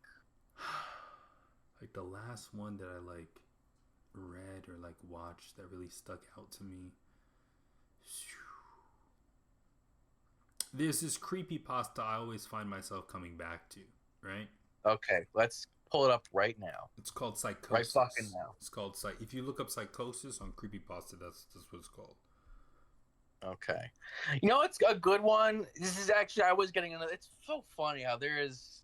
I guess this is what's interesting about horror and mystery, and because I'm not actually a fan of those story forms as much. They don't make as much sense to me. I Mm-hmm. like adventure. I like drama. I like action. this stuff feels a little bit more foreign to me, but there is some stuff that I like. The last one I was captured by. I love the lost media stuff. Oh yeah, that's cool. Yeah. But I really love two of them. One is the woman who killed herself on live TV that you can't find. Yeah. You know about that one? I've heard about it, yeah, but I haven't watched like a breakdown or anything about it. Okay. And the other one, this is the most interesting one, is on 9/11, there's a rumor that rather in the middle of the 2000s, it's rumored that online on YouTube you could find video of the people who fell from the buildings or jumped. Oh yeah. You could find a video where you could see like them blowing apart in front of you, right? Yeah. And then after like 2008, they kind of cleaned up YouTube a bit, and now it's gone forever, basically. So, and like that, I don't know what it is. That's just interesting to me. Like that feels like something that could be a thing. Like it's a hook. I never did anything with it, but I just know there's something about that I guess if I thought about it, I could try and turn it into something. Because that's what you do as a screenwriter or producer, which is, I think, is just very interesting. Especially if you just don't think about right now. Like if you just pretend like it's 2015, the movies are really fun, you know? Like, Yeah. oh, wow, you can do anything. Yeah. Just don't, you gotta like shut off your mind. But yeah, you do search for material. And like you said to me last week, right now, if you have a low budget horror movie, is your idea that you make it yourself or you get it made? Or I guess both. What do you mean, to like break into the Yeah, Hollywood right now. You can't make it yourself. You would have to employ people, you know, and it would come at great financial cost to you unless you find a producer who like gives a fuck. Well, right. Okay, because I know. So you mentioned the guy who did Shazam. He self-produced. What would become, what is it? Lights Out, Yeah. right? Lights Out. Yeah. Like that was a self-produced like 3-minute short film. Which is cool. Yeah, because I've had pinned like 3 different horror movie ideas that I guess would work. Again, it's just tough seeing the industry, and it's like I don't know, and it's like horror's not really my thing. I don't know. I have to really sit down and think, because there's an interesting game mechanic to the movies that is interesting, where it's like, can I break into Hollywood? You know what I'm saying? Yeah. Like, there's like a raw achievement there that's just, I don't know, it's cool. It used to be cooler. Now it feels a little less cool, you know? Mm-hmm. I mean, what do you do when the kids aren't watching movies anymore, you know?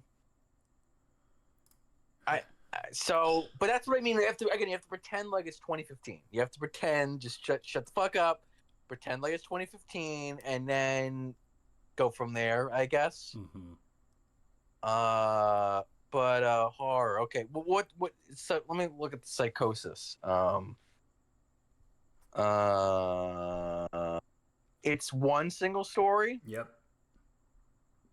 Well, what's the pitch that you remember? It's like the thing about Psychosis that I like so much, and maybe this is like a common thread, is like I love the idea or the concept of like an unreliable narrator, you know?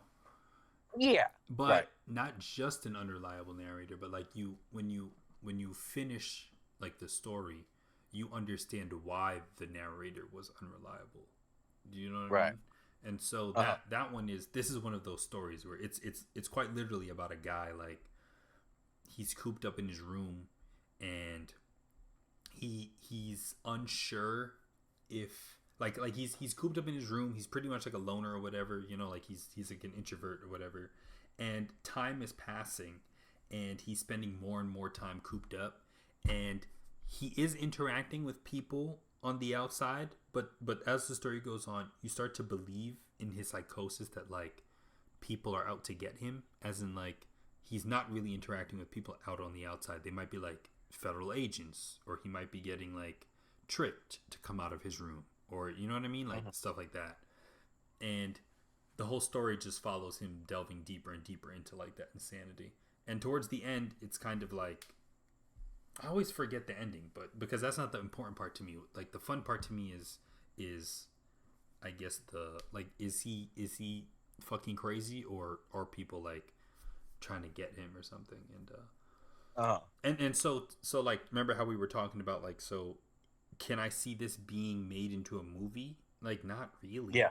Like kind of. Why? Like I maybe, but the way the story is told, there's like the implied passage of time, and so I've noticed that in a lot of these modern movies, they don't do that as much anymore. You know, like think of like older movies, and in older movies, they would kind of fade to black to like imply the passage of time, whereas in these movies, in some of these newer movies, the passage of time is not like it's not as heavily implied. Do you get what I'm saying? Yeah, no, it's yeah. They used to do fade to black. They used to do the. I don't know what the last movie was that did it, but The Godfather does it. I think it's the fade from one scene to another, where the image fades from one image and it fades and out, and another image fades in.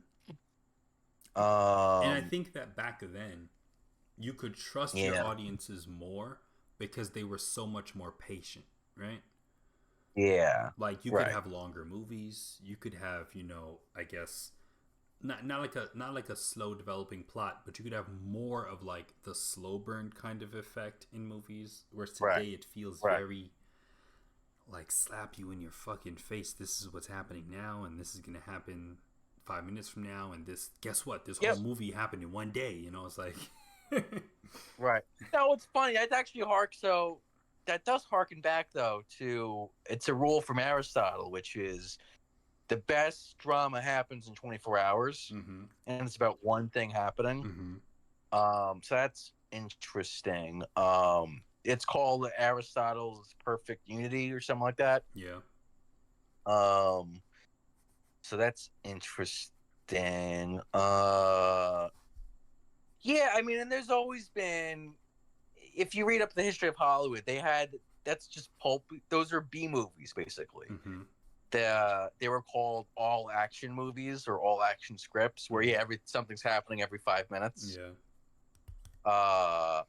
So, but yeah, you know, I mean, you wouldn't want this movie to be that Psychosis. Yeah, because it feels, and I wouldn't want this to be a limited series because it's not. It doesn't have the.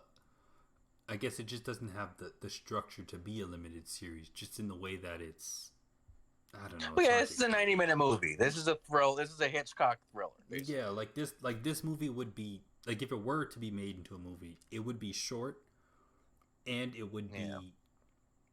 I guess it would be technically classified as like a slow burn. It would be a psychological horror, and it would be a very limited cast. You know, which a lot of producers like. Yeah. I mean that's all right. So if you want to.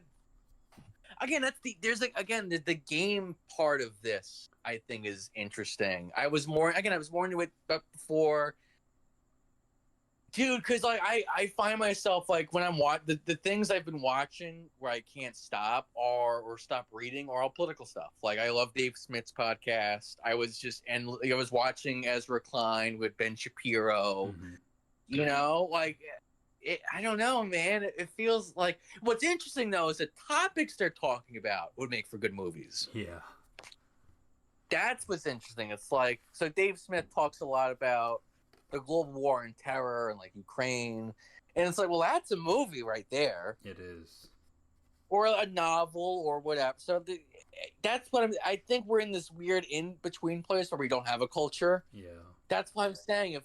We just got to get to the good stuff. I think it's coming. I just don't know what it looks like, and I don't know what it's going to take to get there. But I do think a pre-1959 way of doing things is possible again. But anyway, to make a movie, you want to... It's a low-budget horror movie, small cast, one or few locations... I think it would just be one because I think the whole thing takes place in his apartment building. Yeah, so right there. Yeah, this is it is a short. So this was a creepypasta. Yeah. You know, if you wanted the well, it says running. How many words do you think it is? Shit. Let me see. I might have it up. Hold on. Yeah, I that'd be couldn't. interesting to know. I'm not a good guess on those kind of things. It says 29 minutes of reading. So, you know what, let me look. Let me see.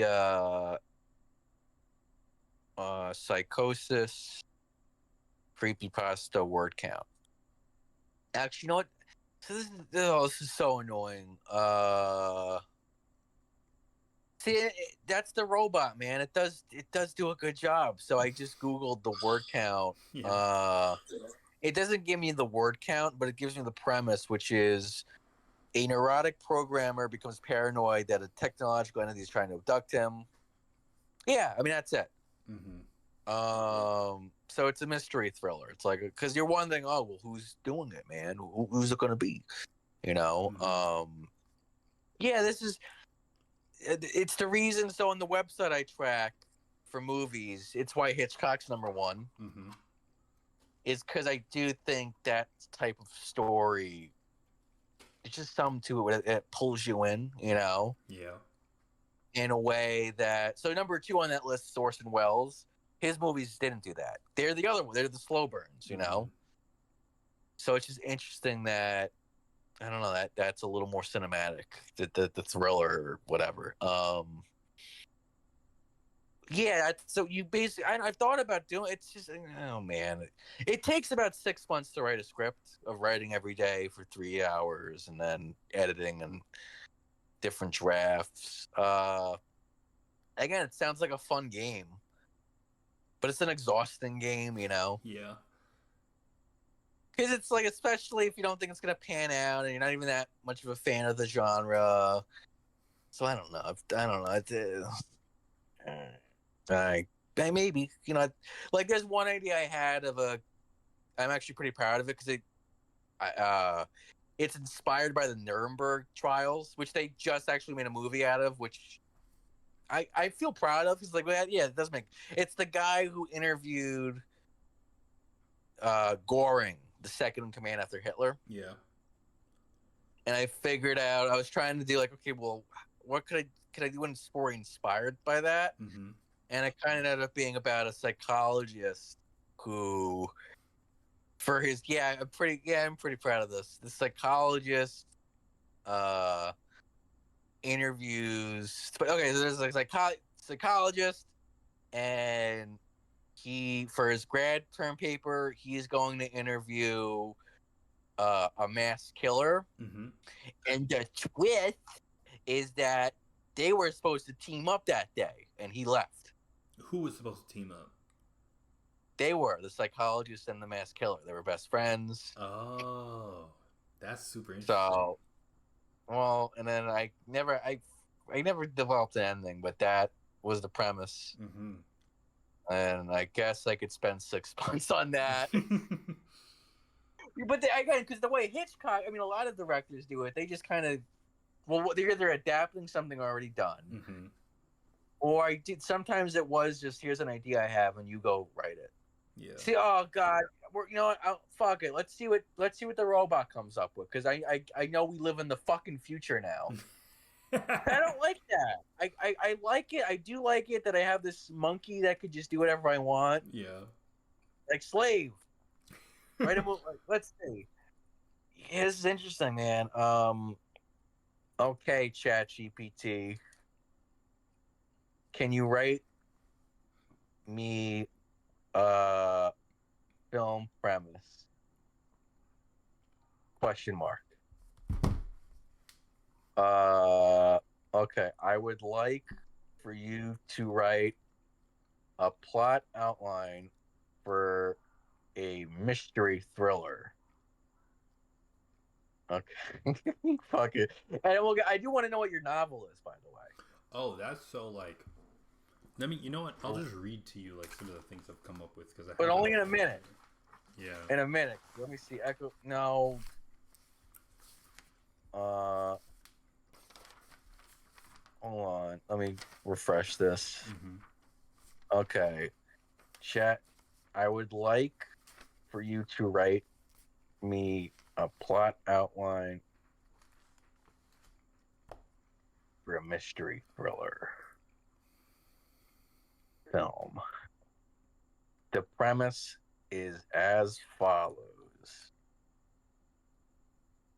There there was a psychologist in grad school. Uh, there was a psychologist in grad school. He, for his final project, he decides to interview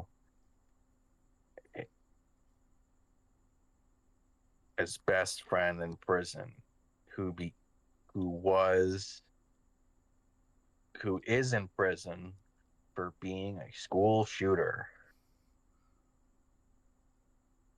Uh, Also, on the day of the shooting, the psychologist was supposed to join the school shooter.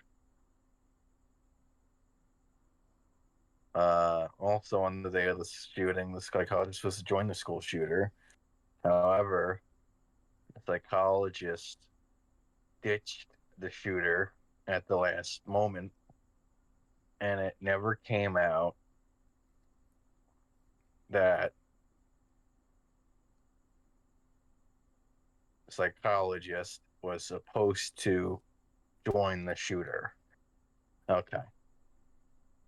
See what the robot does. The Last Interview, it's called. Oh my, see, this is so crazy to me. It's like, it already has a fucking outline. Like, this is like having a screenwriter. Like, this is the guy, you know? Yeah. I'm curious if it's any good. I almost don't want to even, uh, uh, say I hate reading out loud.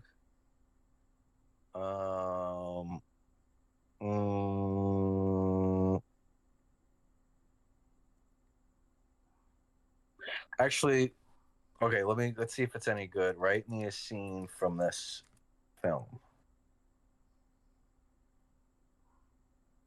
Uh, I'm having it do dialogue. You look like shit, Ethan. You always did wear guilt like a bad suit. We're here. This isn't about me. We're here to talk about you, your motives, your mindset. Stay focused. Sure. Let's pretend I'm the only monster in the room.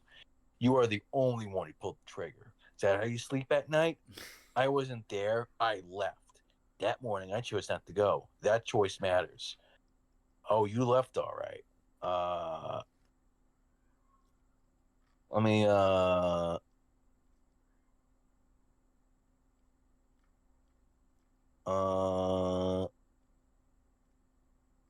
yeah, it reads like a movie, but kind of like a bad one. Yeah, it does. So, all right, that's it. But then it's like, what if it becomes good? And then there's the idea, which some people say, well, it'll never become good because it's just not even capable. But because it just doesn't have that human part. But I don't know, man. And then it's like, okay, I'll go do politics. It's okay. That's fine. Yeah. What's your thing? What's your novel? Oh, my novel is gonna be about. It's gonna be about like this, and this is like the simplest version of it, right? It's this Yeah, dude who goes to space. There's like a space prison, right? And he yeah. goes to the space prison. I'm not sure why he goes there first yet. Like, I don't know if I want him to go to the space prison on more of a diplomatic mission, or if I want him to go to the space prison as a technician, or if I want him to go as, because this isn't that important to the story, but I mean, I could make it important to the story, but I'm not worried about that right now. But he's gonna go there, and then there's gonna be like this fucking cult on board that he's unknown, like he doesn't know they're a cult, right? Like you slowly learn that throughout the story. There's this fucking cult that wants to essentially use like rituals and magic to create a fucking star in the middle of the prison. Oh. Okay. Okay. It's like it's outlandish because it's not strictly science fiction, but like the whole and there's gonna be some weird time shit because I'm gonna you know how Interstellar has fun with the time shit where like Cooper goes back in time and gives a handshake to fucking Anne Hathaway's character, right? There's gonna be some shit like that just because they're near like essentially like a star and the gravity in space time is gonna be warped. Like I haven't figured out if I want the cult to summon a black hole or if I want them to summon like a neutron star or something like that. Like I don't know yet, but I know that they're gonna summon something that destroys the fucking ship, and this guy's just gonna be the witness to all of it. All right. You should write all. Is that all written down? Kinda. I mean, it's in pieces and bits. Because what you told me, no. Well, that's what's called a pitch in movie land. Yeah. That's what is, and you can build off that. Mm-hmm. So I would. Why would you say it's not exactly science fiction? Because I'm using a lot of the cult, like the cult. A lot of their reasonings and motivations are going to be based in Jewish mysticism. So there's like some concepts about like there's this concept about it's about like it's called the Chamber of Guff, right? And the way the Chamber of Guff works in Jewish mysticism is like that's where all the souls are. Like all the souls that will ever be are in the Chamber of Guff. And when that Chamber of Guff, like basically like when somebody has a child, a soul leaves the Chamber of Guff and gets implanted in that child. I had that idea before. Yeah, dude, come on, Fuck off! No, but it's not. It's I know that from the writer named Origin, early Christian writer. I got into this. So it's funny. It's funny you mentioned it's not science fiction because I did get into religion at this point 8 years ago or 7 years ago, specifically because of science fiction and fantasy and using it. Philip K. Dick did that. Right. Yeah. So, and the writer Mike Duncan or history teller Mike Duncan, who blocked me for being a Republican, but I might have said that last time. Oh, really? Damn.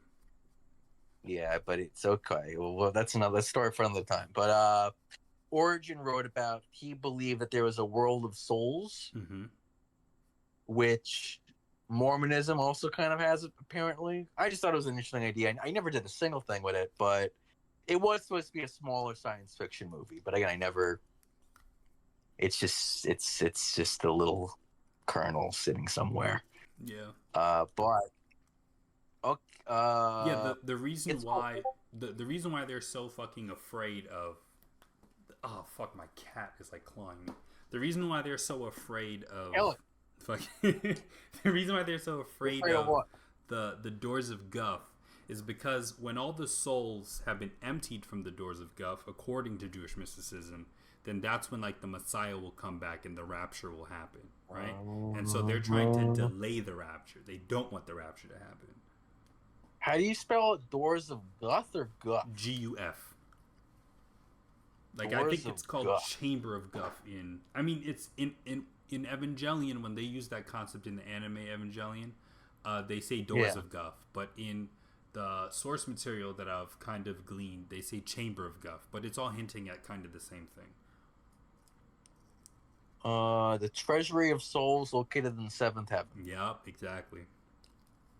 Oh man. Now, are you ready to spend like? It's so fun because I asked you if you read and you said you don't. No.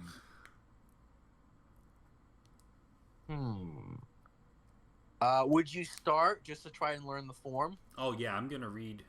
Well, I do want to read There's a couple things I want to read.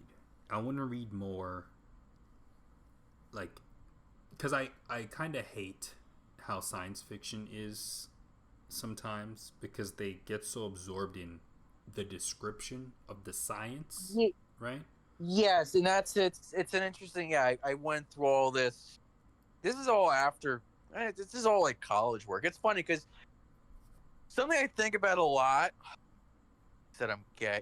I'm not gay. I am gay, but no, I'm not gay actually. I could totally derail this podcast and just we could stop talking. It's so well. You're right now. See, Brian Redband used to do that on Joe Rogan, but anyway, with science fiction, it's like there's a few different branches. The one that's most closest to me is like the one that teenagers and I guess kids like. Mm-hmm. Once you get older, I don't know. It feels like for me, there's a little something. It's just different in a way. Mm-hmm. I don't know. It's hard to explain. Um, but and then from there you have that would be like this sci-fi adventure kind of science fiction. Then there's what you're describing is hard sci-fi, Mm-hmm. where it is about the science. Then there's science fiction. It's more about the social sciences. Yeah. But yeah, it's the thing with sci-fi is yes, so that's what you want to avoid.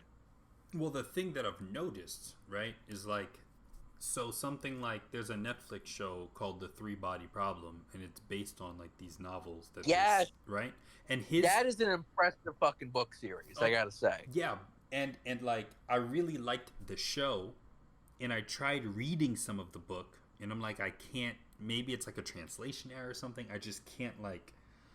It's hard to read because sometimes sci-fi can get so dense, and I like sci-fi adaptations because I think what's really successful about them, like especially with the movie like The Martian, right? Like if you read The Martian, Andy book, Weir. yeah, keep going. like if you read The Martian book, holy shit, it's so dense. Like it's just like fucking hard sci-fi. But then like when you watch the movie, it's like they did a really good job at condensing the scientific information into something that's a little bit more palatable. Well, it turns it into like a. I mean, The Martian's a comedy drama. Yeah, it is. It's real. It's literally it's a movie Howard Hawks would have made. Mm-hmm. Basically, Howard Hawks, Ron Howard, Jon Favreau. The science is there just as a way to tell the story. Whereas I think because the thing is science fiction, which is funny because I have tried to read the old sci-fi magazines. They are not about science a lot of the time. They are, but they are not. I've read them. I did the work. Okay, I did actually get the magazines out and I've read it. They are more. Some of them are dramas, some of them are thrillers, but it's not because a sci-fi. A hard sci-fi thing would be about like physics, right? Mm-hmm. And you have to know about physics to enjoy it. And a lot of scientists did like sci-fi for that reason. Yeah. I guess. Like right now, a sci-fi thing, obviously, I guess you'd have to do AI. Like, let me go to space.com, right? Or how about this? Science.com. It is funny. There's a website just called Science. Mm-hmm. Well, the science is. Actually, that's not a real thing. Okay, science.com. Science. See, I prefer the social science fiction. Like I like the fact that you could use sci-fi to build your own world and talk about an issue. Mm-hmm.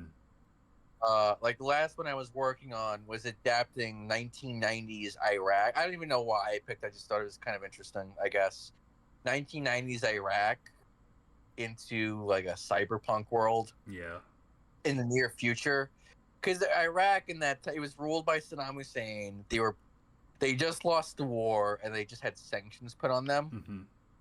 And it's just, I don't know. I wanted to see if I could convert that because my point of view is anything can be interesting. Mm-hmm. I agree.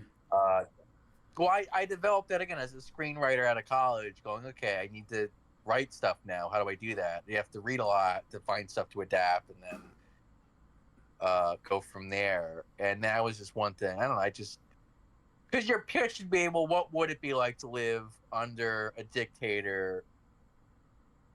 Like after you lost the war, and now there's a foreign entity making sure you don't get any food. Yep. You know, like apparently a bunch of kids died. Like I was trying to play with the premise, and apparently what it came out was, well, I want to see what the robot does. What does the robot do? See, this is so fuck. Why can't it just be 2015 forever? Yeah. I don't want to think about, well, a robot could write that. Like, but all right, fine. So, hey, Chat GPT, help me find an interesting character in this premise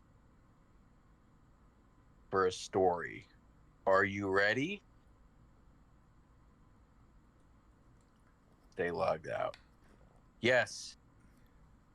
The premise is I'm going to make love. I won't. It's too many words. I'm going to make love to you with my big black penis. The premise is. What is the premise? 30 years in the future, the city of Washington, D.C. The city of Washington, D.C. The city is its own nation now. It has just lost a war to the European Union. It has been sanctioned by the EU. The city is ruled by a brutal tyrant. See, I hate this. It's like, because it makes sense why you'd have a robot do this, you know? Mm-hmm. It's like I mean, a romantic interest of mine, the only one, really, admitted, like, yeah, she was using Chat GPT as a friend the past few months. Like, what? But it makes sense. It's like, it does whatever so frustrating, but it's all right. Let's see what it comes up with. The ruled by a brutal tyrant. It has been sanctioned because of war crimes. Oh, we gotta take a break. Yeah. Wait. Let me see what this comes up with. Actually, no. Pause it. Yeah. Well, I'll keep the stream on. Part of the well, what are we at? Like an hour and a half? Yes, we are at an hour and a half. Yep. Well, there was 3 things I opened up. Science. Well, yeah, we have a bunch of threads open. Have you? Oh yeah, we went all over the place. Yeah. Yeah, but it's fun. I like it. It's nice. It's cool. It's chill. I do too. It's even more than usual. Like this is like we still have the science thing to talk about really quickly. What do you mean? What science thing? What do you mean the science thing? I wanted to try out, like, if I could come up with a premise for a sci-fi thing really quick. Oh yeah, let's hear it. So, well, let's see the cover story for science and see what you could do with that. Mm-hmm. Flipping through the cracks, plants attract bacteria by leaking glutamine from gaps between cells and root barriers break down. What do we think about that? That's like I can see the plot being, we have this new plant, and what the plant can do is the plant can, like, essentially slow or curb the transmission of deadly bacteria or diseases. So we plant it everywhere, but in planting it everywhere, it becomes invasive species, and then it starts thriller. Yeah. Like that's where I'm going. Thriller. Yeah.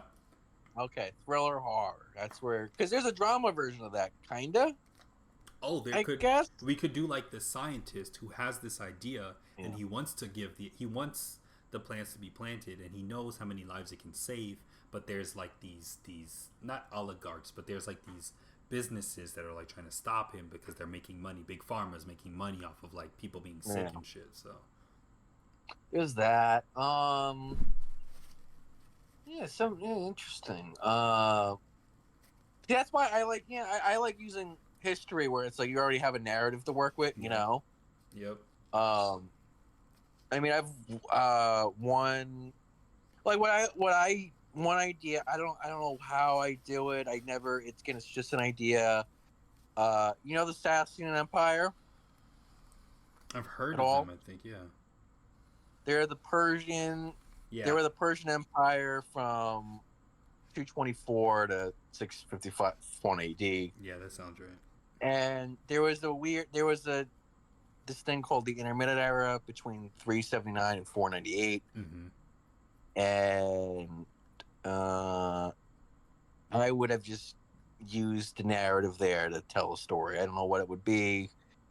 I mean, some of the facts are throughout the Saracen religious policy differed from king to king. Mm-hmm. The administration system remained strong. So it's like you'd have to find a story there. I don't know. The fun part is kind of thinking it through.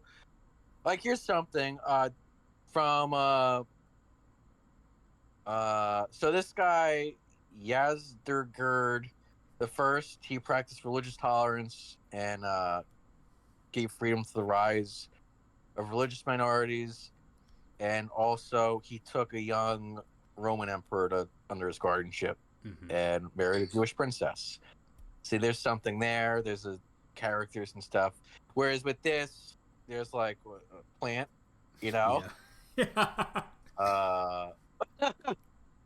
Another headline is the city's restless volcano brought into focus. So, you know what? bang. It's like science fiction is really good at being the backdrop for a story, you know?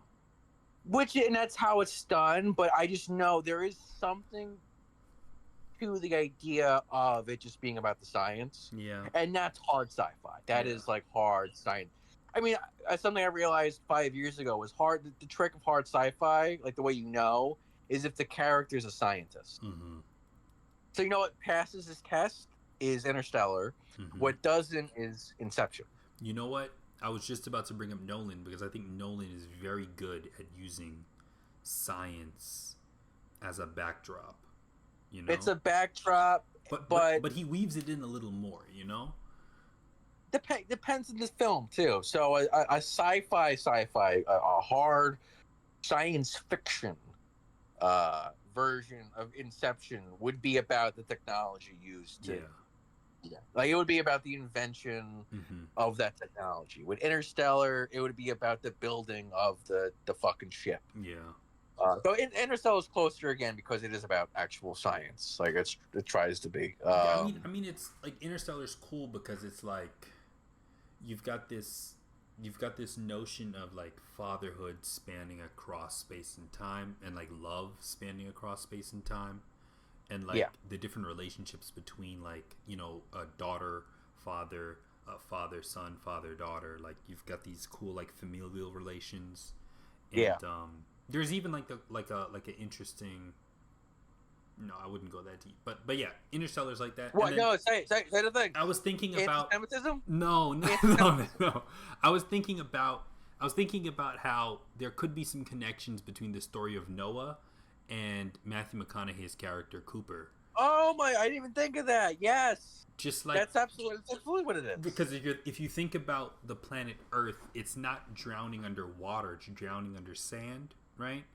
And in a way, he kind of does sacrifice his son, not physically but socially, because by the end of the movie, the son doesn't believe in his dad at all, right? The son is checked out. He's not trying to. He's like, dad's dead, you know, and it's kind of like that reversal of you know, Noah almost sacrificing his son, you know, and what that's Abraham.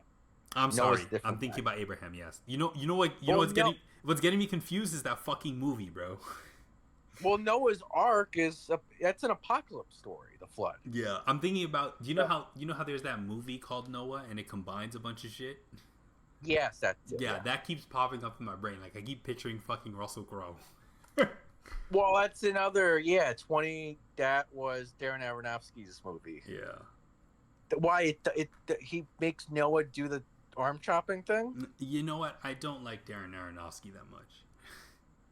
Why not? I think he's a little troubled. I think you know what it is. I think Darren Aronofsky and Ari Aster are both directors who you can tell through their mediums that they're like troubled individuals. Yeah, I don't know what's happened to Ari Aster, and he was asked directly, and he miffed on the question. He punted it. I really want to know what happened.